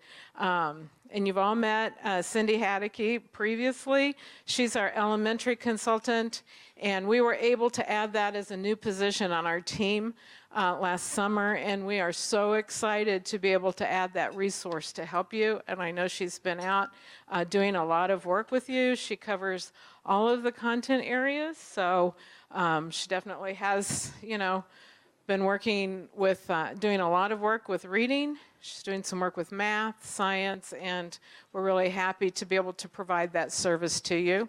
The other new position that we were able to add this fall that we're happy, very happy about. It's the first time in our agency that we've actually had on our team a consultant that's dedicated to English learners. And Nicole Prim, you can just wave. Let them see you. She started with us. She's our EL consultant. She'll be doing the same thing as ELA, math, science, elementary. She's working with the standards and then with the assessment. And she'll be providing professional development to the field on the new EL standards once the CALPA window is closed for this year. And we tried to learn from our previous, our historical perspective on new standards, old tests, and how the best way to roll everything out. So we've been very purposeful to not roll out professional development on the new CALPA standards until the old CALPA test has been administered and everyone can put it to bed and start focusing on the new. So that's very purposeful. She's been learning a lot. She has a lot of good ideas that she'll be bringing to you.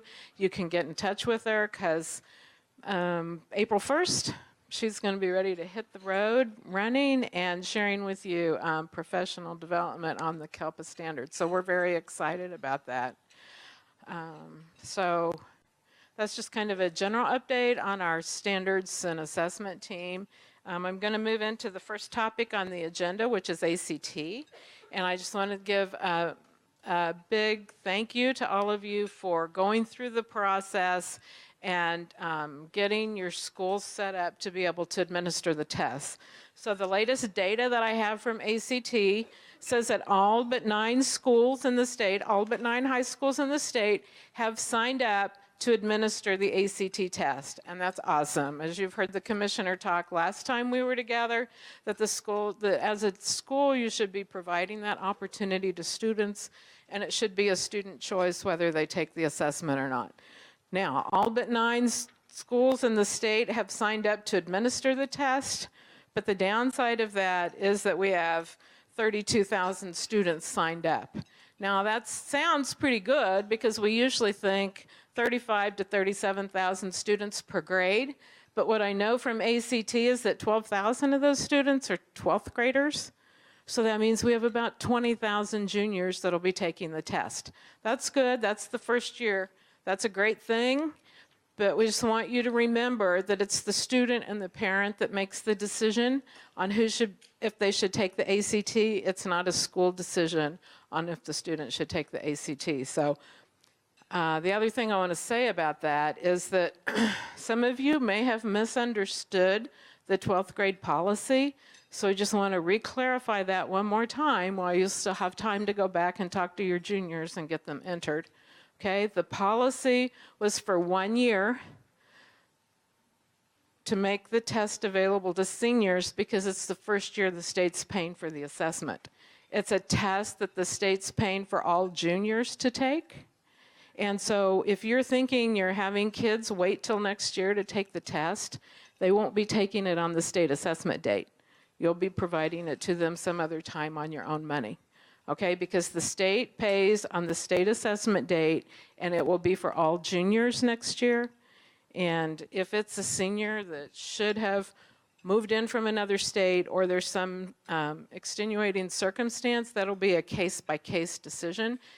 You're not going to be able to test all your seniors next year like you are this year. So I just want to make sure everyone understands the policy. It's a test for juniors. And you should do everything you can if the kids, to let the students take the test this year. Now, work keys, the other side of the 2-day test is work keys, right? You give ACT on the February 20th, you give work keys on February 21st. So work keys, again, I'm really pleased with the numbers for our first year. We have all but 49 schools signed up to administer work keys, and I think that's awesome. You guys are really out there. It's a test a lot of you haven't given before. It's like, what are we going to do with the data when we get it back? So you have a lot of work to do on that. We have a lot of work to help you figure it all out. But the enrollment for that is 16,000 students. So about half of the kids that you're going to be giving the ACT to, you're giving work keys to. And again, that'll pick up some seniors that haven't had that opportunity. So that won't be available to seniors next year. Just so everyone's clear with the policy, it's the state's paying for testing for ACT and work keys for juniors, and that's who the targeted audience should be. So Lee Jones is here. You can wave at him.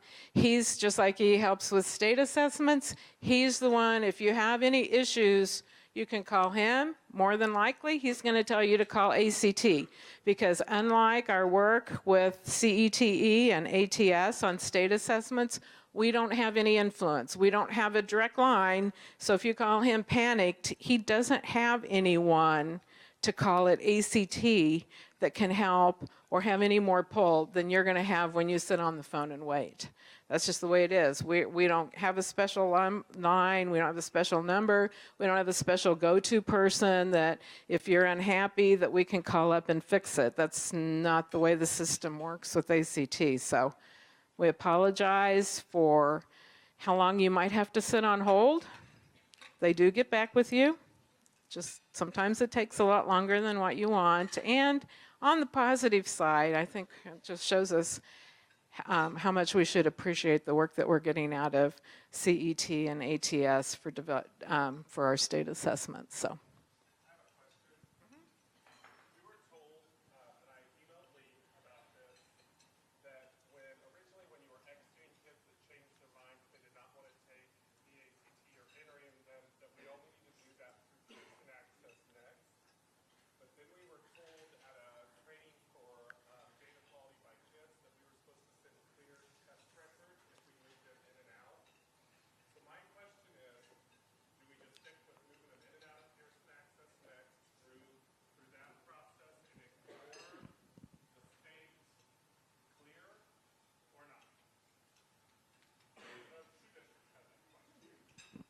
we're still learning. I just had a conversation with our IT folks yesterday about that.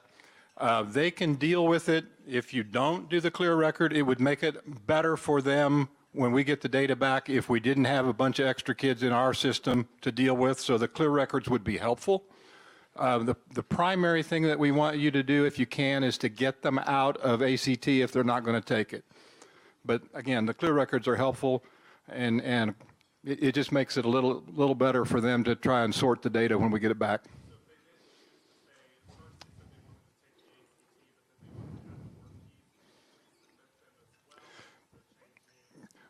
Anything that you do now to add students is going to have to be done through Pearson Access. We are doing no more uploads to ACT. Yep.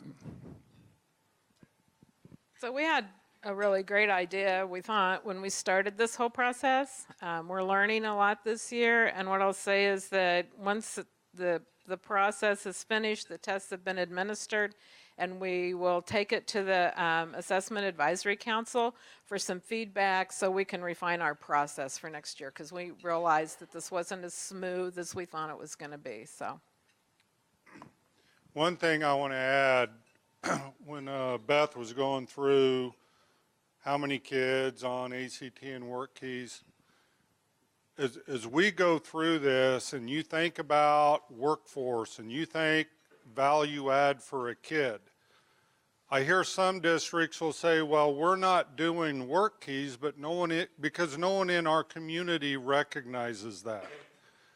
That might be the way it is today, but we are working with ACT. They have a whole workforce suite.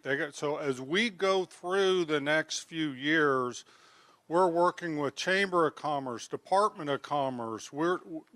We have a goal to make every community in this state a work-ready community, a work-ready county. That way, when a kid is at a platinum level, it is of value to businesses in your community. It may not be recognized now, but if that kid wants to go to Southwest Kansas or to Pottawatomie County in the Manhattan area, it is a huge, so there's pockets, but that's where we want to go, is to where that work keys is now recognized and of value to the businesses in your community. And so we have initiatives moving forward on that. so any other questions on ACT before I move on? I just thank you all for being patient, for participating. This, I think the students and parents are most appreciative for this opportunity, and that's we have to keep the focus on why we're doing it and try not to get bogged down in all the bureaucratic paperwork that's required to administer the test. So next time I talk to you, we'll be able to talk some about the results you get back.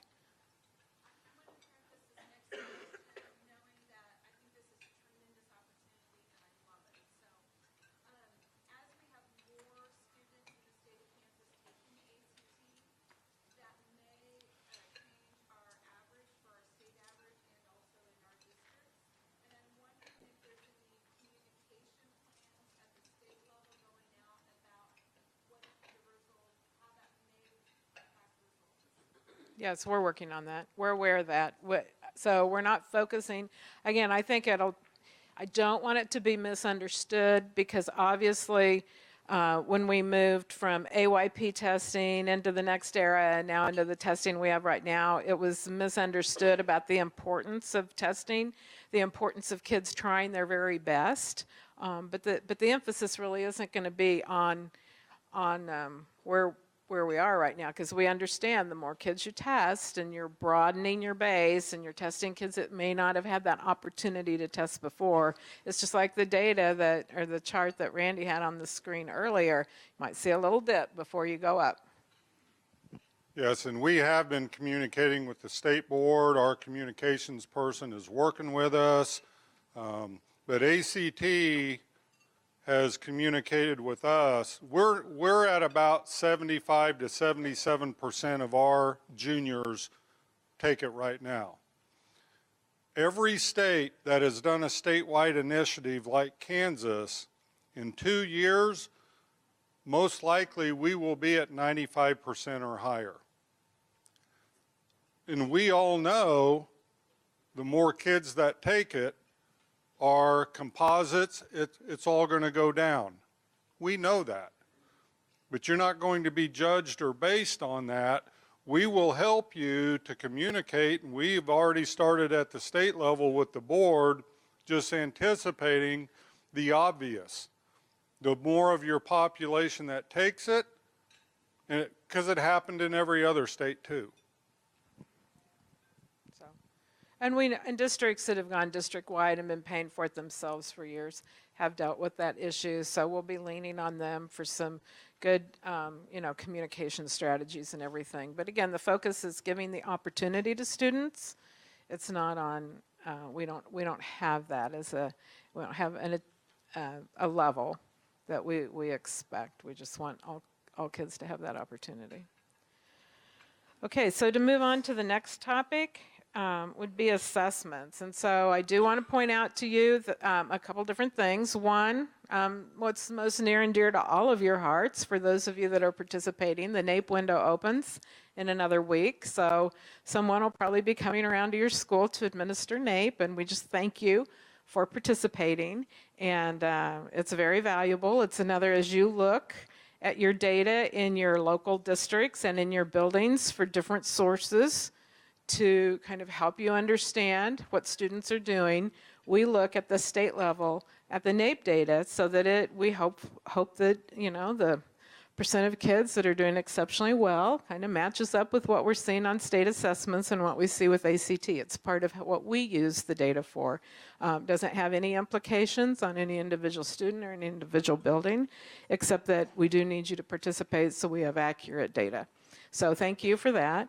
The second thing you need to know is that the CALPA window will be opening, and so you'll have about 6 weeks to get all your English learners tested. It will be the last year for this assessment, so we're very optimistic that it'll be a very successful year. Remember, the big change with this is that this is test now. It's 1 year proficient, right?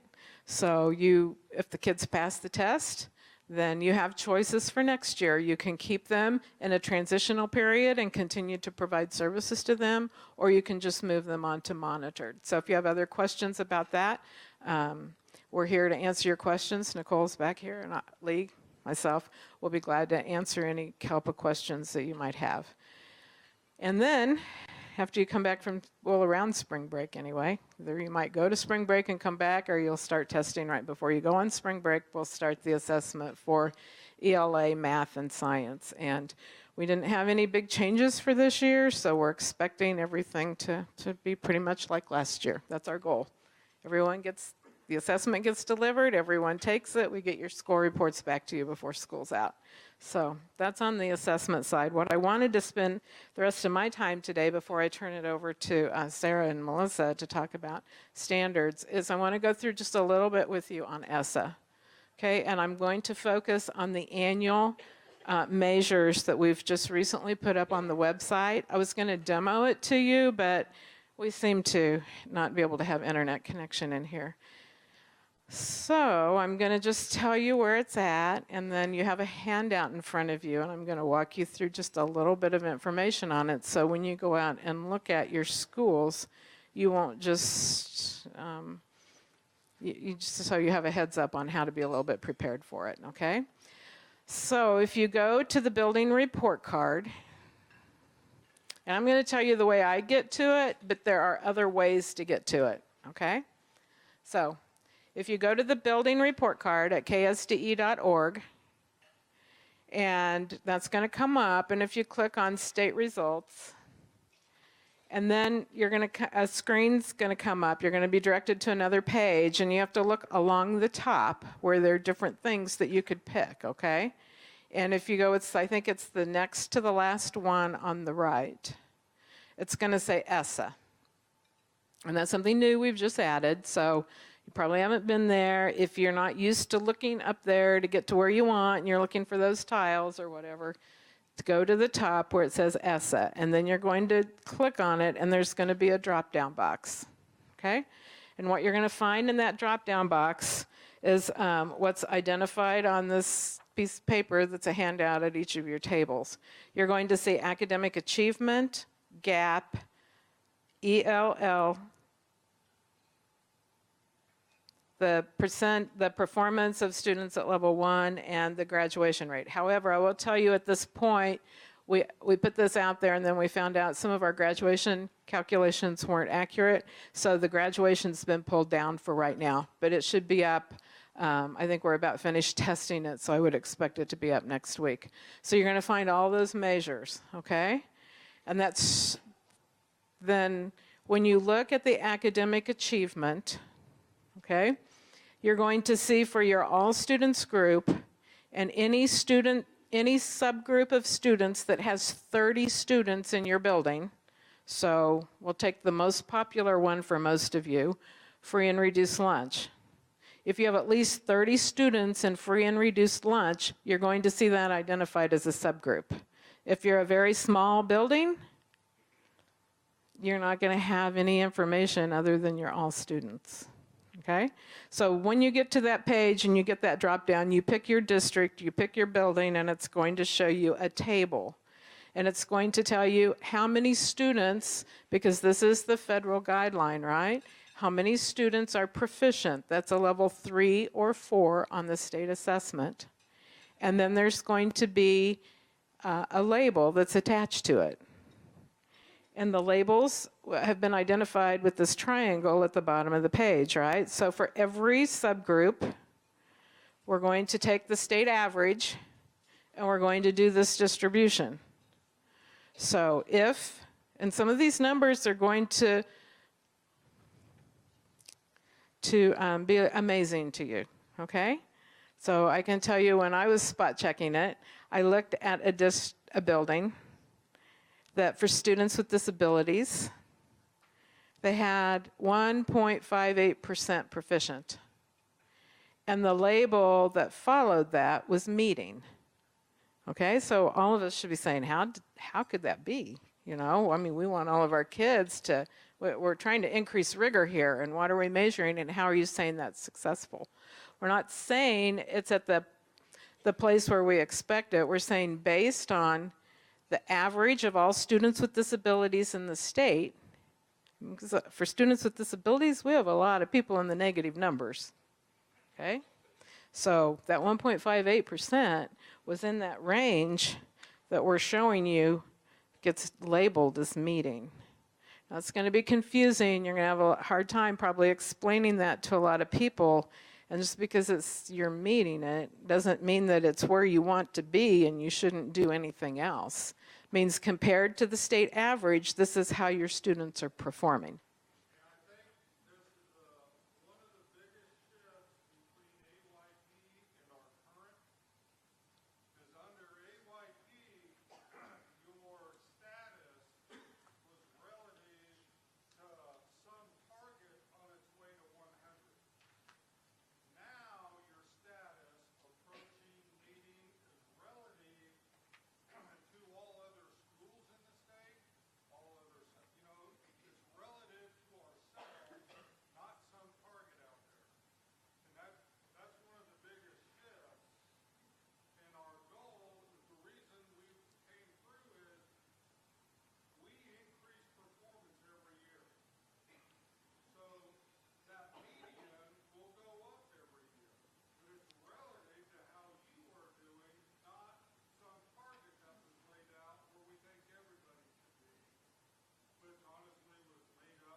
So it's a huge change, and the numbers may look, so if you get phone calls or you have questions, you can call us. Kelly Spurgeon's here. He has all the answers for you, so call him, not me. No. He is. Yeah. So, yeah. No.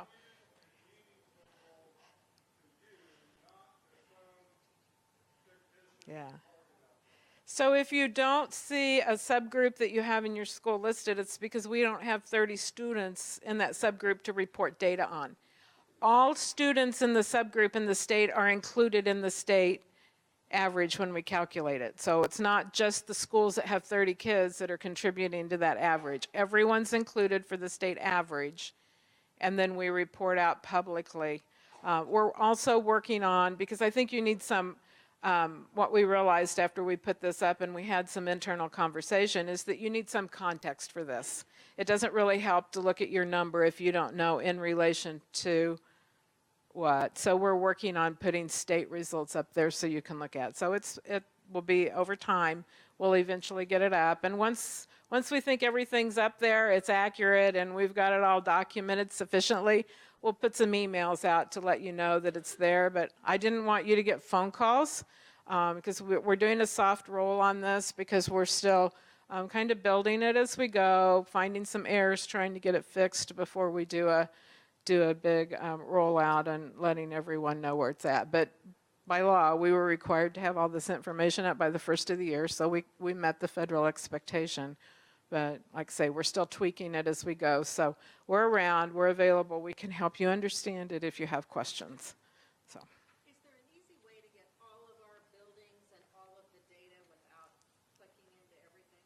Not right now, no. No, we don't. It's not like the performance by grade where you can go in and do a complete download. We don't have that available. I will say this is a temporary because, like I say, we were under requirements from the federal government to post everything. So it's out there in table form right now for you to look at. We have a group at the agency that's working on building out a new report card. And I think this time next year it'll have a totally different look, hopefully, because we'll have the new report card ready to go. Might take 2 years, but we're really working on a design that allows you a lot more opportunity, but not for this year. So, you know, to look at your students and everything, you just need to go back into AMOS and do that download of all your students on the performance by grade. Is that right, Kelly? Yeah, okay.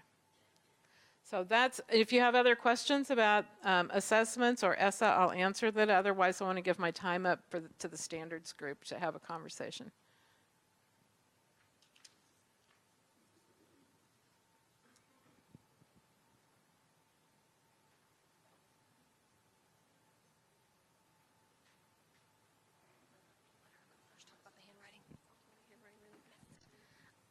Just very quickly, I wanted to talk about the handwriting standards.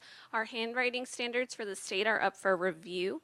So I would just encourage you to encourage your teachers to go to the ELA page. It's right at the very top. There's a Google form to provide feedback and comments for those standards. My goal is to keep that posted through February and then assemble a committee to make any revisions that our teachers have said are necessary. So if you've done that, thank you. If not, please encourage your teachers to go on and review those handwriting standards. And I'll turn it over to Melissa. Thought she was going to talk a little bit longer. Okay, so I'm going to kind of go through a few things with you guys. I don't have a PowerPoint or anything, which seems like it's a good idea considering that the technology is not working anyway. But you heard Commissioner Watson talk about the importance of the standards, and he's constantly talking about the information that your teachers need to know. And if you're a teacher, you feel like you're being asked to do a million things all the time. So one of the things that we've been trying to do on our team as we have been participating in redesign and going out and help provide trainings is we've been working with cross teams, you know, where we're working with consultants that we've seen in the hall and waved at, but not actually had conversations with. But in this process of having windshield time and being able to drive back and forth, we're able to sort of share our own sorrows and issues that we're having in our different areas. And in doing so, finding ways that we can help sort of combine our efforts, if you will, and give you guys information that can help you across areas, okay? And you're all going, okay, come on, cut to the chase. So one of the things that I want to say is that we've put out a document in August. It was called a Curriculum Adoption Process Guide. Some of you may remember it going out there. I released it, and then shortly after, Sarah released one for ELA. And if you don't know what I'm talking about, you can shoot me an email, and I can send you a link to it. But it helps you as a district as you go through curriculum and resources, as Randy mentioned earlier, in your districts. We all know teachers are the most important influence factor, but then we also know that the resources or the curriculum that they're using are just as important. And so following that document is, I guess, critical to their success. I'm on the Curriculum Leaders Listserv. And the day that I stopped seeing what's everybody using for yada yada, I think the most recent one is what's everybody using for driver's ed? What's everybody, I mean, that'll be the day that I'll probably like go out and really celebrate, because there's just those emails are constantly going. I will tell you that you can save yourself time by emailing the consultants. Oftentimes we know people who are using that stuff. You can also save yourselves about 50 emails with people going, I'd like the same information, I'd like the same information, by doing that. If I see it, I try to respond, and I think Sarah and Lizette and others do as well. If we have information we can share, we try to put it out there. But one of the documents that we are working on creating, it's actually just an idea I brought up to Scott Smith earlier this week, was we're trying to figure out a way. This is the question I'm getting right now. We're about ready to go into state assessment times after Beth talked. Our state assessment scores suck. What can we do to fix it, right? And then you have people from the title team, from the YOTA teams coming out to those districts that are YOTA districts. And those consultants are sending me an email and saying, this district's state assessment scores suck. What can I say to them, right? I mean, and literally, those are the words that I'm getting from you guys. This is not me paraphrasing. Those are the words that you're sending me. And they're sending it to Sarah and everybody else. And so I thought, what better than to say, provide a document that gives a list of questions that if you were a district that emailed me and said, hey, our scores are in the tank, what can we do to fix it? The first thing I would do is just start asking you a series of questions to kind of go through, to give me more information. It's kind of like if you call me and you tell me, how do I fix my roof? My response is going to be, well, what's wrong with your roof? Is it leaking, or all those sorts of things? And so we're going to create a document that has a series of questions that you can use to sort of review your math program or review your ELA program. And maybe eventually we'll have Lizette and those guys look at it, and maybe they'll be able to expand it out. But for right now, we started with math and ELA because we tend to be getting really hit with these questions a lot. And the questions are going to be very purposeful and intentional in terms of what we believe are the most influential and impactful things that you should be looking for as curriculum leaders or administrators in the buildings. From things like, you know, who's doing the instruction? And you look at me like really weird and crazy. But our SPED population right now is taking the state assessments. In years past, they had an alternate assessment or whatever you want to call it that they took, and now they're taking the same assessment that our general ed kids are taking. And so we have to start asking the question of what their time that they're spending on mathematics, for example, is that all being taught by someone who's certified to teach mathematics? Or are they sitting in a corner spending an hour with a para that has no training? Ding, ding, ding. I mean, let's just kind of have those kinds of conversations. And so we're going to make this document, has questions, and then you're going to be able to link down in the document for information. And what it's going to be is it's going to be a description about sort of what we think and what research says you should be looking for, but resources, linked to resources that we currently have to help you in those areas. We try to communicate as much as we can via emails and listservs, but it always just blows me away when people come up to me and they say, well, I didn't even know who you were, or I didn't even know where this document was. And so we're hoping this document will help guide you through that process. The one thing I'm going to tell you is it's not going to be 2 paragraphs long. And so you're going to have to read, which is something that oftentimes, no offense, you guys don't want to do because you want just sort of the bulleted version. But it's going to be linked to assessments. It's going to be linked to what resources you can use in your KISA resources, I mean, in all of these areas across the board. So take the time to look through it. If you're not the person that's responsible for your ELA program or your math program, be sure to pass it along to them. And equally important, I think, along with this document is making sure your teachers have access to us. If you want to relieve some of your pressures as leaders in the building, give them direct access to us, and that's put them on our listserv so that they get our resources, so that they have access to those information, and you're not left with the burden of trying to pass it along. And it's a very easy process to do, and in fact, it's on my website. Like I actually worked with IT because it used to be I had to individually add people, and I worked with IT, and there's a way that you can add yourself now onto the listserv. And if you go to the website, you can do that. So that's like super important that you get them on board with that. Trying to make sure I'm checking my notes, and you let me know if I'm forgetting anything here. But I will also say one more thing about the professional development that we as consultants in CSAS provide. We are we're involved with the redesign process as well. We're involved with the initiatives in the agency. And so as we provide professional development out there, I think that I'm speaking for everyone on the team, you can kind of rest assured that what we're providing is aligned with that process. Okay, so if they come to a training for me with mathematics, I'm not going to be telling them that's not something that's not going to work in your redesign world. I'm trying to help them know the standards well enough that as you go down the path of project-based learning or you go down all these new and wild and crazy paths, they have the expertise to be able to do that. And so I think there's been some confusion, and so I just wanted to sort of just kind of smooth that out and clarify that out there as well. So, and then the last bit of information as the assessment's coming out, because I keep getting a lot of these emails, I'm using this as self-serving here. Everything is aligned to the 2017 standards this year, okay? If new information moved around or was added, it could be field tested this year, okay? And by next year, it will be the full-blown McCoy. That's how it always happens, right? And so you're not going to see systems of equations in 8th grade anymore, okay? But you will be seeing it piloted in high school, okay? And then on the high school note, just a little FYI for those of you that may not have gone down this world is it's Algebra 1 and geometry content, and geometry, and geometry, and geometry.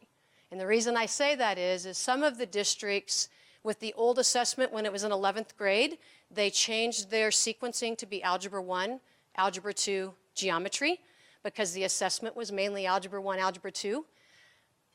That will now come back and be like a nightmare that happens over and over in your head because your students won't have had any geometry, and that is on the test. So just sort of keep that in mind as you go down that path with high school. So am I forgetting anything?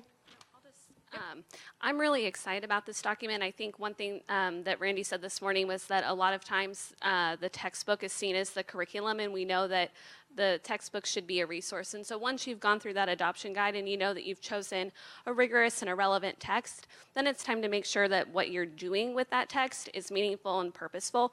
And so I think that's where this document is going to be really helpful for evaluating are you actually utilizing that resource correctly? Is it having the impact that you want?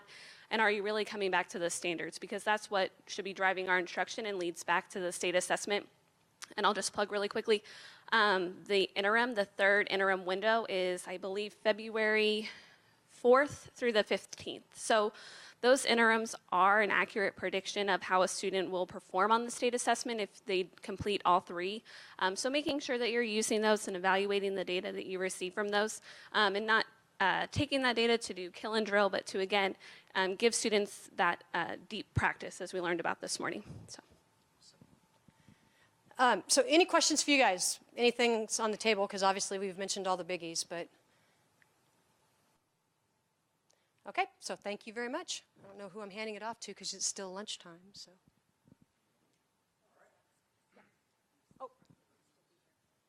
Oh yeah, I'll stick around, so if you have questions, you can come find me.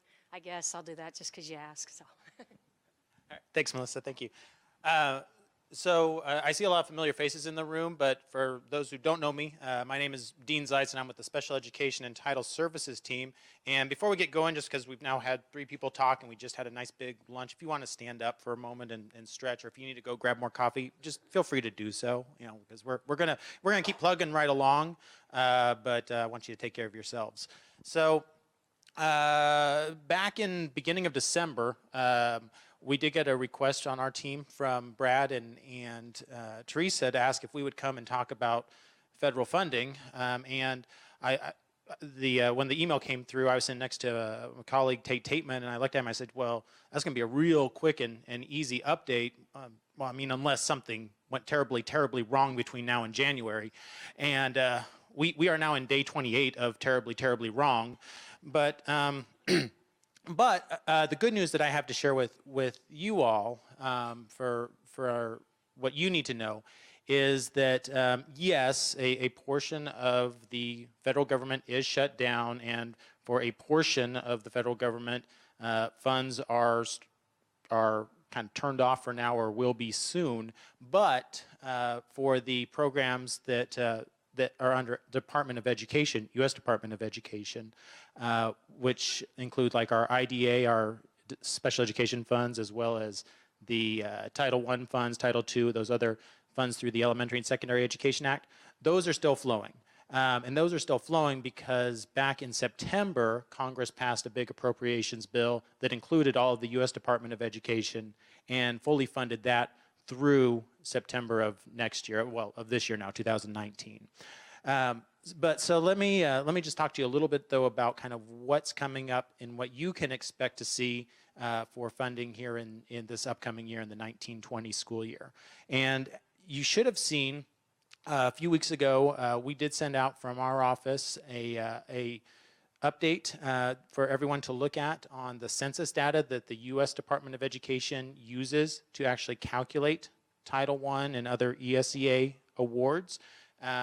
This is really, so two things that you need to know. One, if you got that and you looked at it and you said, whoa, why are our poverty numbers so much lower than what we were expecting? It's because this is all based on the federal poverty level. This is not free and reduced. This isn't even free lunch. I mean, this is the 100% federal poverty level. So those numbers are going to be a lot lower than maybe what you normally deal with at the school level, and even what we use in, say, IDEA. But that is by law, that is what the U.S. Department of Education has to use to award out funds for Title I. The other thing to know is that if you look at that and really it's an opportunity between now and March 4th for you to protest and lodge a challenge if you have concerns, but they aren't interested in whether or not you agree or disagree with the method that they use to come up with those numbers. It's really just a matter of whether or not there is a clear and obvious error. Like if they put the decimal point in the wrong place, you've got 5,000 people in your county, and it's showing that you have a population of 10 million. It's that kind of stuff is what they're looking for, and you're not likely to find it, but sometimes those do happen, and that's why we send it out. But once all of that is finalized at the end of in early March, U.S. Department of Education will provide us the initial preliminary award estimates for 2019-20, and so we expect those hopefully by either late March or early April, both for IDA funds as well as for Title I, Title II, et cetera.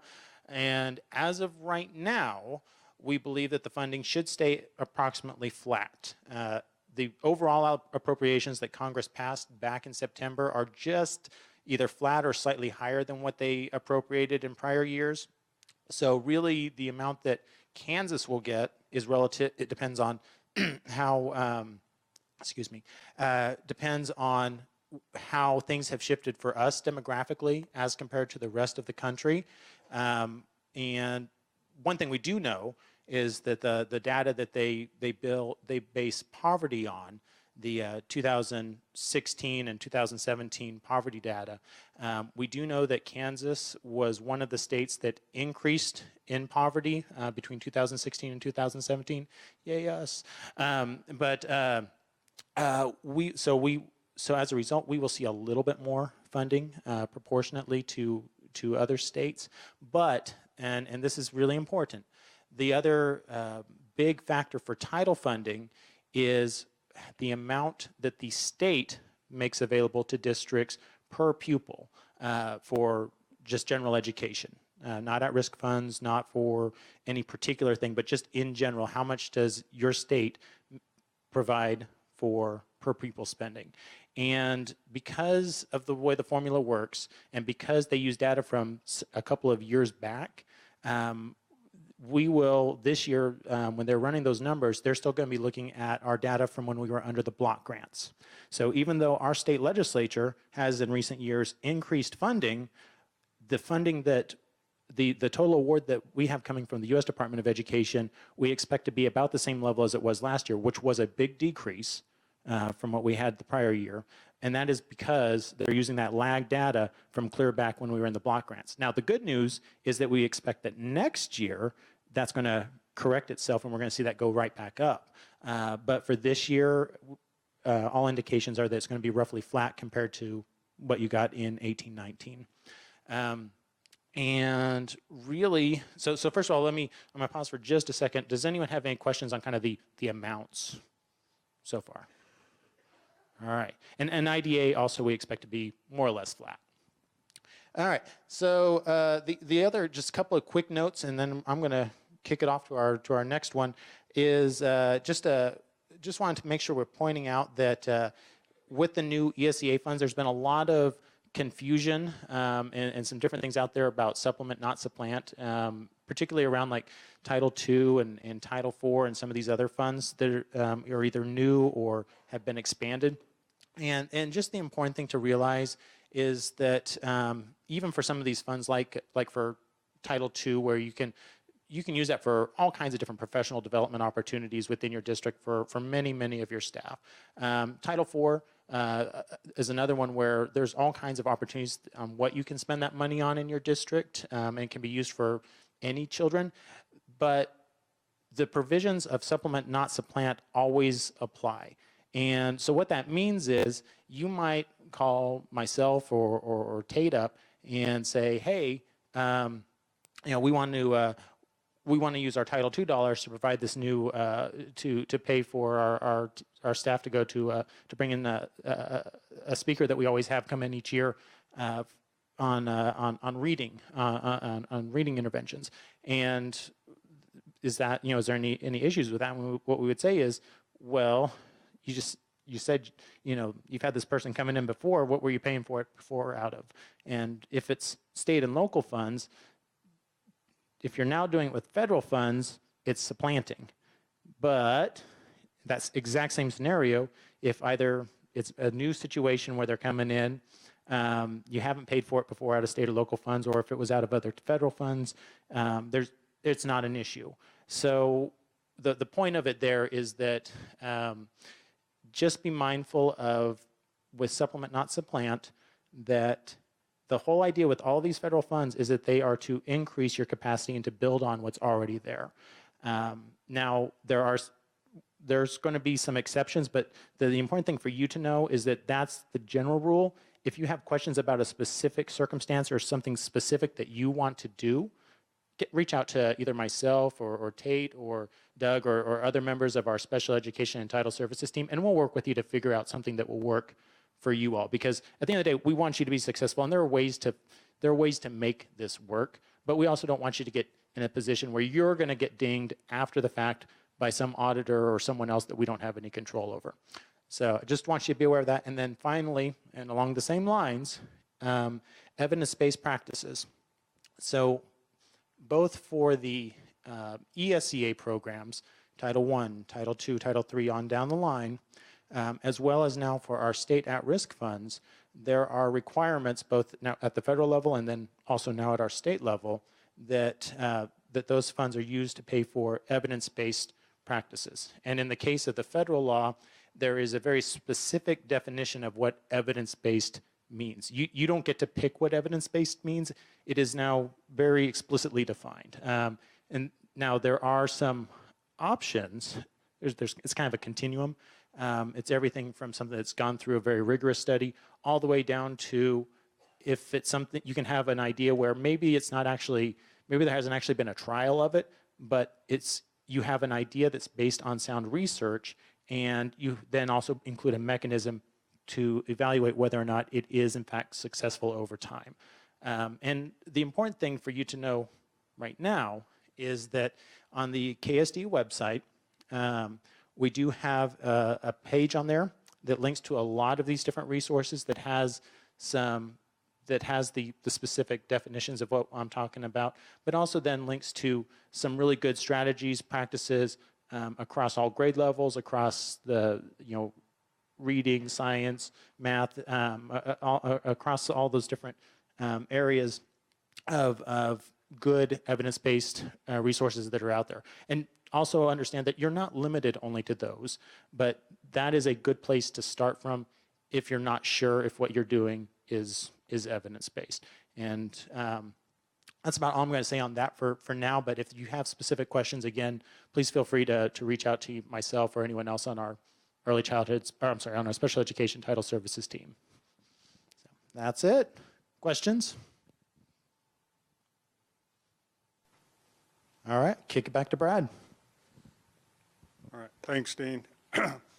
Okay, I want to go back and touch base on a couple things. I want to start with the evidence-based practices.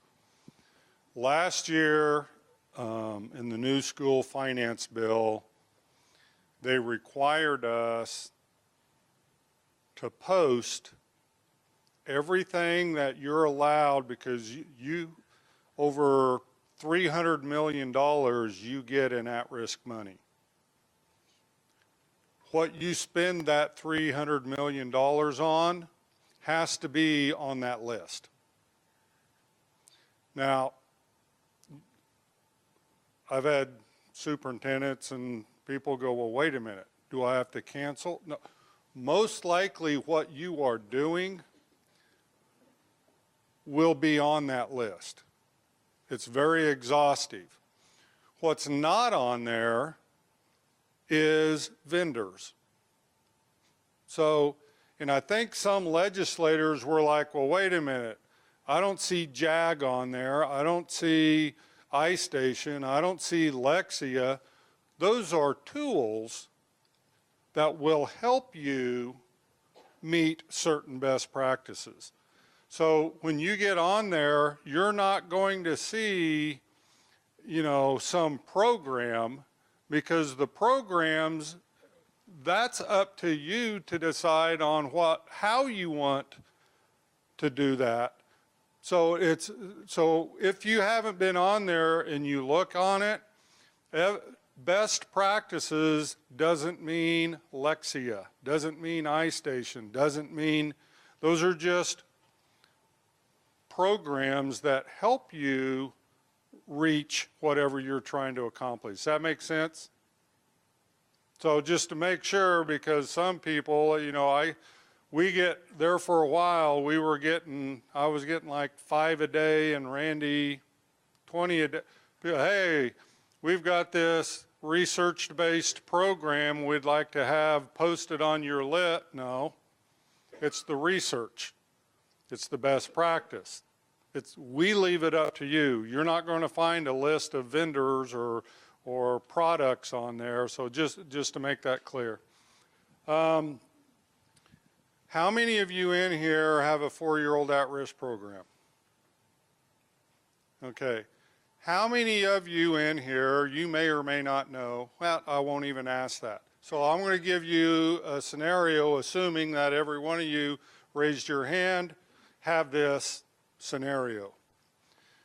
If on September 20th, if we allocated you 20 slots for 4-year-olds, and you were serving 23 kids that met the requirement, we're going to audit and ask evidence of the 23, not just the 20. Because our goal is, by the end of this year, we'll go out and audit and we'll say, well, we found you guys, we gave you 20, but by September 20th, 3 of them qualified for an IEP, so there were served another, and you ended only up having 17. I want to give your 3 to yours, because we want to fill as many 4-year-olds, because here's the problem, and our goal is we'd like to get this fixed in legislation. 4-year-old at risk is the only program that is funded by an appropriation. It's not part of the K-12 budget. Because if you have a 2nd grader show up, they get funded. An 8th grader, a kindergartner. But in 4-year-old at risk, they say, we're going to add $2 million a year, which is about 800 slots. We can't go over that. The problem is, we'll allocate slots based on what you ask, and you always ask for about 2,000 more than what we can fill. So we have to try to back into it. Then on September 20th, individually, some of you could serve more while others, they didn't show up. And last year we lost 200 slots that we could have funded. But so our goal is to get to the point where if a 4-year-old shows up and they meet the qualification, you serve them and you get paid for it, just like a kindergartner or a first grader. We're not there yet. So what we are going to do this year, if you are a district that has 4-year-old at-risk kids, on September 20th, if you were serving more, we're going to audit and find that number, and hopefully by May, when all the audits are done, and we find out that of the 800, these many slots weren't filled, we're going to come right back and give them to those of you that we have evidence through audits that you were serving them. Because next year, we always have to start from an audited number. So we're giving up 200 slots every year by the way it's written. And we're going to try and get it changed. So I just want you to know that if you were serving someone that did qualify and it was above your amount, through audits, we're going to try and get you more paid for it. You're already serving them. We're just going to try and increase the amount of your students. Was that pretty clear? I know I said it slow enough. I don't know if I said it clear enough. All right. We have a little bit of time before the next group gets here because we talked through your lunch. We can use 5, 10, 15, they should be here in about 5 or 10 minutes. You got a choice.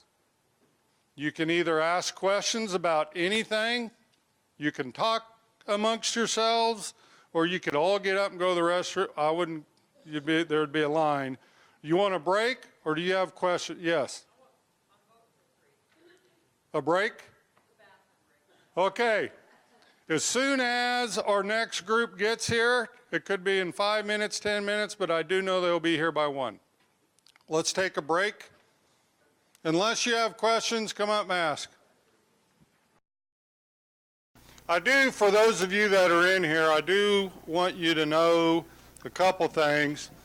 If you're interested and you haven't yet, the Kansans Can and Do Symposium is here in early March, I think. Dina, okay.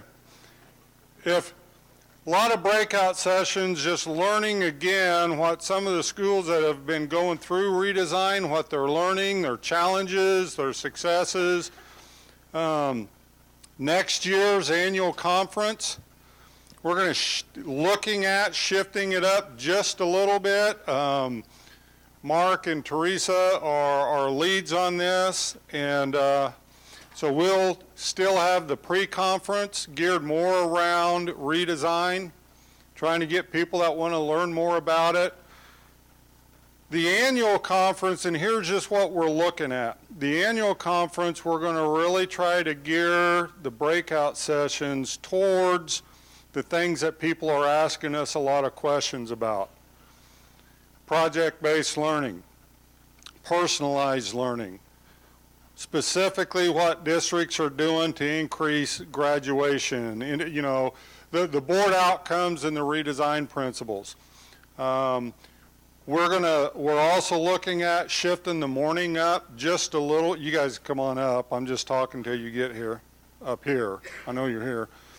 But starting out with, like the commissioner, doing some breakouts and then having a keynote right out. We're just, based off of your input and your surveys, we're looking at customizing it a little bit. But again, the Kansans Can and Do Symposium in Manhattan, 4th and 5th of March.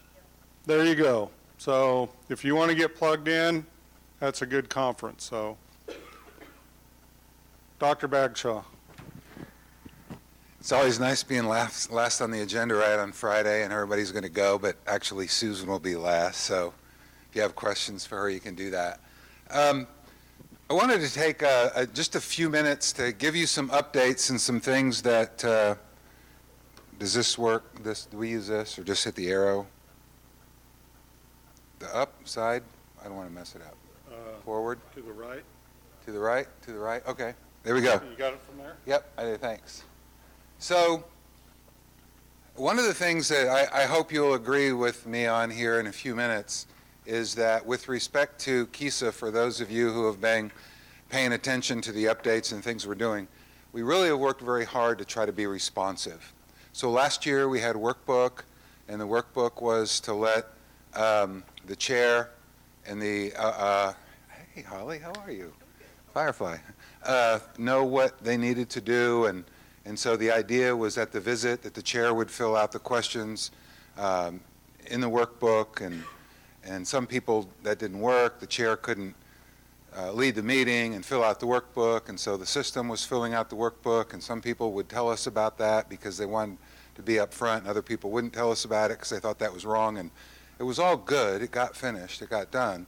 But the result of that, that's a long-winded way to say that many of you said, I think there's a better way to do this, and that's what we did here.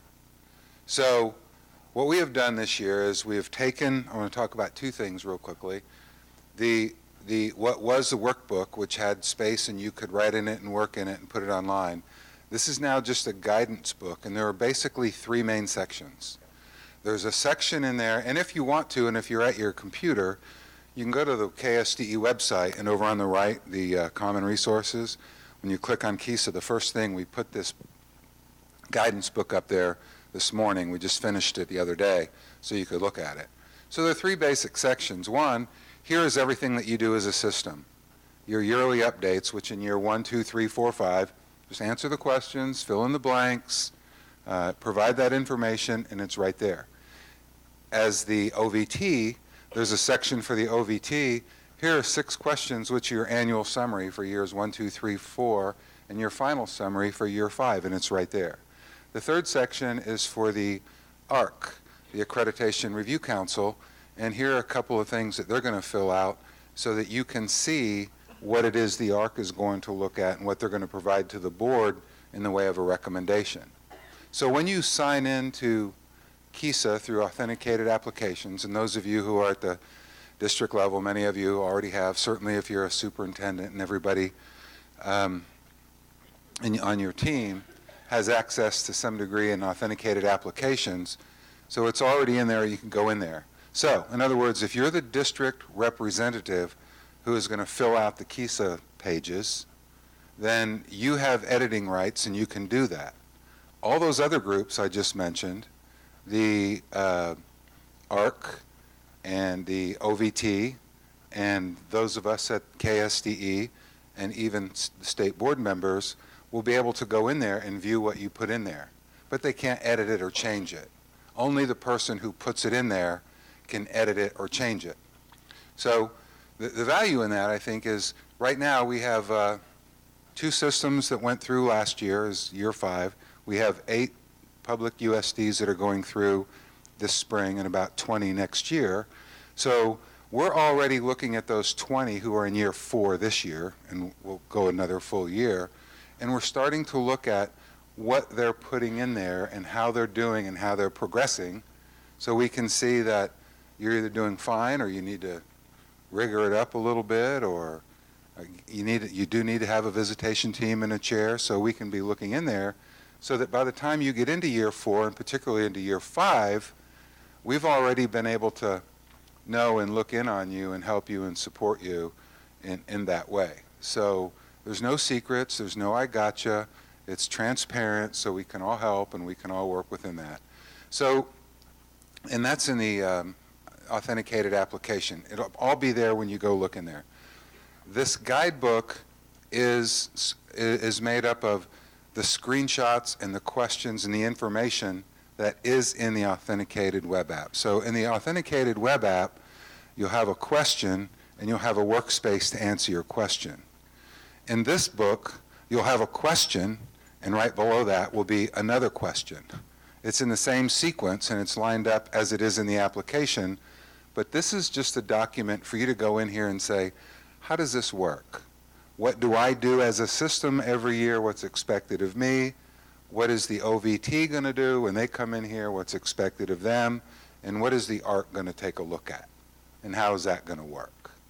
Any questions about that? I mean, and this is as a result, as I said, of many of you saying, you know, and we knew we were developing last year the new application.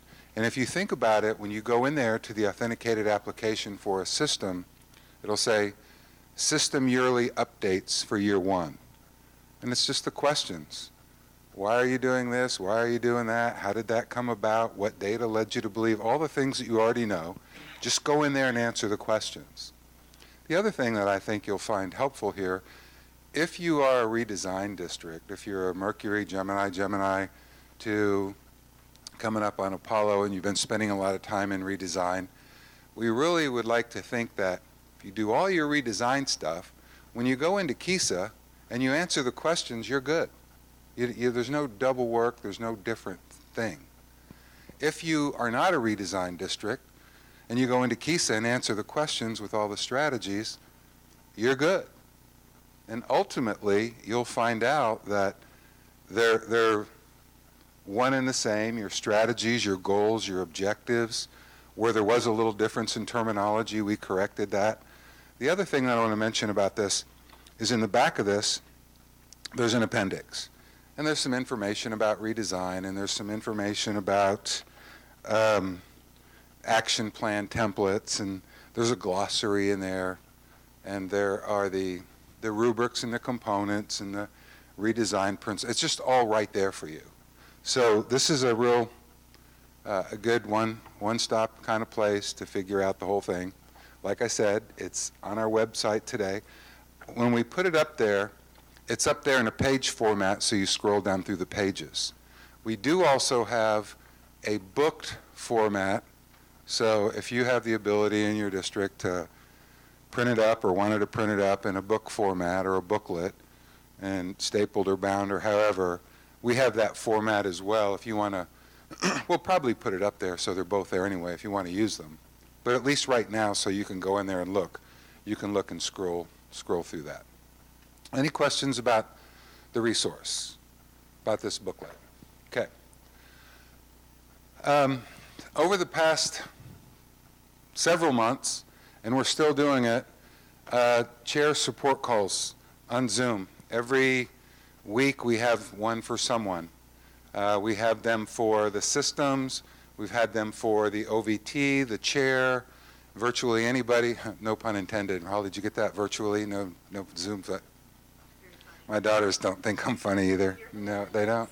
So anyway, but we've been getting on there every week. Was that me? Was it really? Oh my gosh. Now that was funny. I was talking to my phone. Sorry. So we've been going on there, and we've had anywhere from 6 to 30 people on any of those calls. And really, they're about you. So check in, look at the schedule on our webpage, get in there, just eavesdrop on the conversation. We start out by saying, what do you need to know? How do you want this to go today? We give you a few of the things that are happening lately. And the next screen, anything about that? Authenticated application, the guidance document, the calls, and here's the training schedule. It's rather intense and quick and timely, and you'll see the dates. 14th was last week, and 21st, of course, is this upcoming Monday. 21, 2, 3, 4, 5, and then February 15th at each of these locations of service centers, there are additional chair trainings. And you'll be given copies of the workbook and some of the other detailed information, expectations, and so on. So if you are an OVT member and want to think about being a chair, come along. If you haven't been to any training for anything, come along. If you're a chair and you realize that you needed more than we gave you last year, and you probably do, and then come along and let us know, and there's a place to register there and do that. So that's really all I have as far as the updates. So check out the authenticated web application for KISA and go to the website and look at the guidebook and see if there's any questions in there that you need to answer. And I think you'll find pretty much everything you need there. And if there's something there that we've missed or you'd like different, or you have a question or a comment or something, don't hesitate to call or email me or Jeanette or David Barnes or Michelle Miller, and we'll be glad to see how we can help you with that. Okay, so the rest of your day is going to be dependent on Susan. You get the job of that, right? 3 minutes. Okay, thanks. Maybe 5 minutes. Can I have the...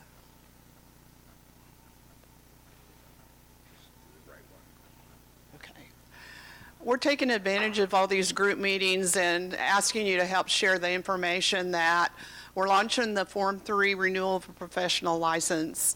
That application, yay, online. It's been my goal for many years, but it's here now. And just so you'll know the importance of this, these are about 9,000 to 10,000 of the applications that we process every year out of the 20,000. So it's a big deal that we finally have this as a streamlined online application process. And I can go through the advantages, but you can tell that everything is going to come in electronically. It's going to attach to the application, download directly into our system. Finally, for those young educators that you have that don't even have checking accounts anymore, they'll have the ability to pay online now instead of writing out a check or going to get a money order.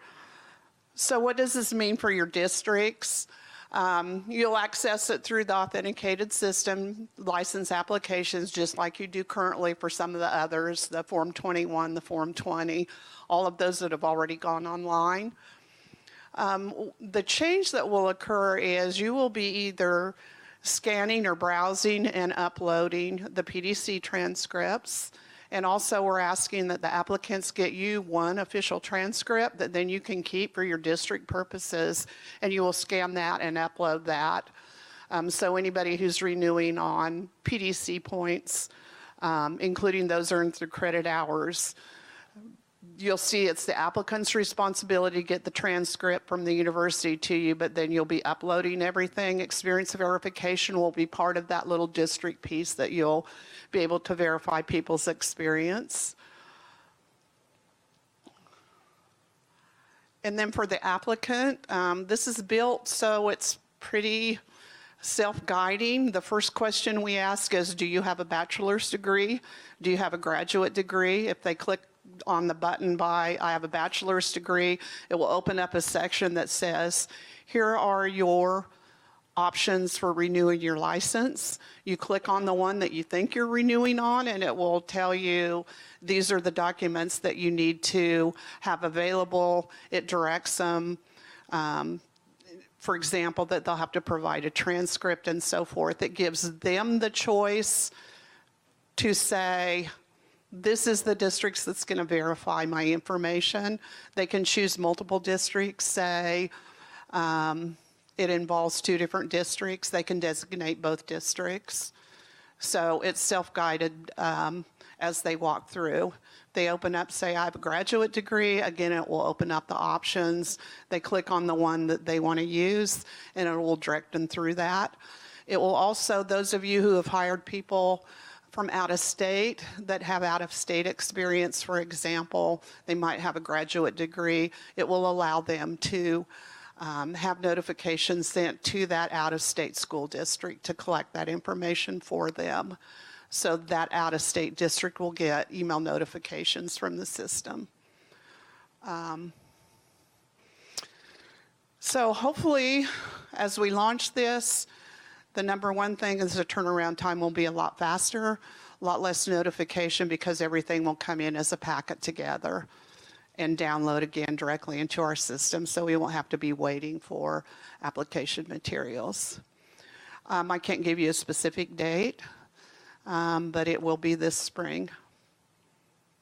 So you might say, if you have teachers that are anxious that could wait, to just wait another month or 2 for more information about this. Are there questions? Okay, the next goal we have is to make licensing a true portal type of application so that everything is all a one-shop stop. And you can go in and manage your own vital information. You as an administrator can log in. The educator can log in. You can manage your own application processes. All the forms, everything will be right there. And we have actually started the process to create that, I'm hoping in the next 2 years before I retire. So are there questions? Thanks, and again, the purpose of this is mostly so you have a heads up it's coming, and to just help us make people aware that we are changing. Okay, thank you. Any questions for either of us?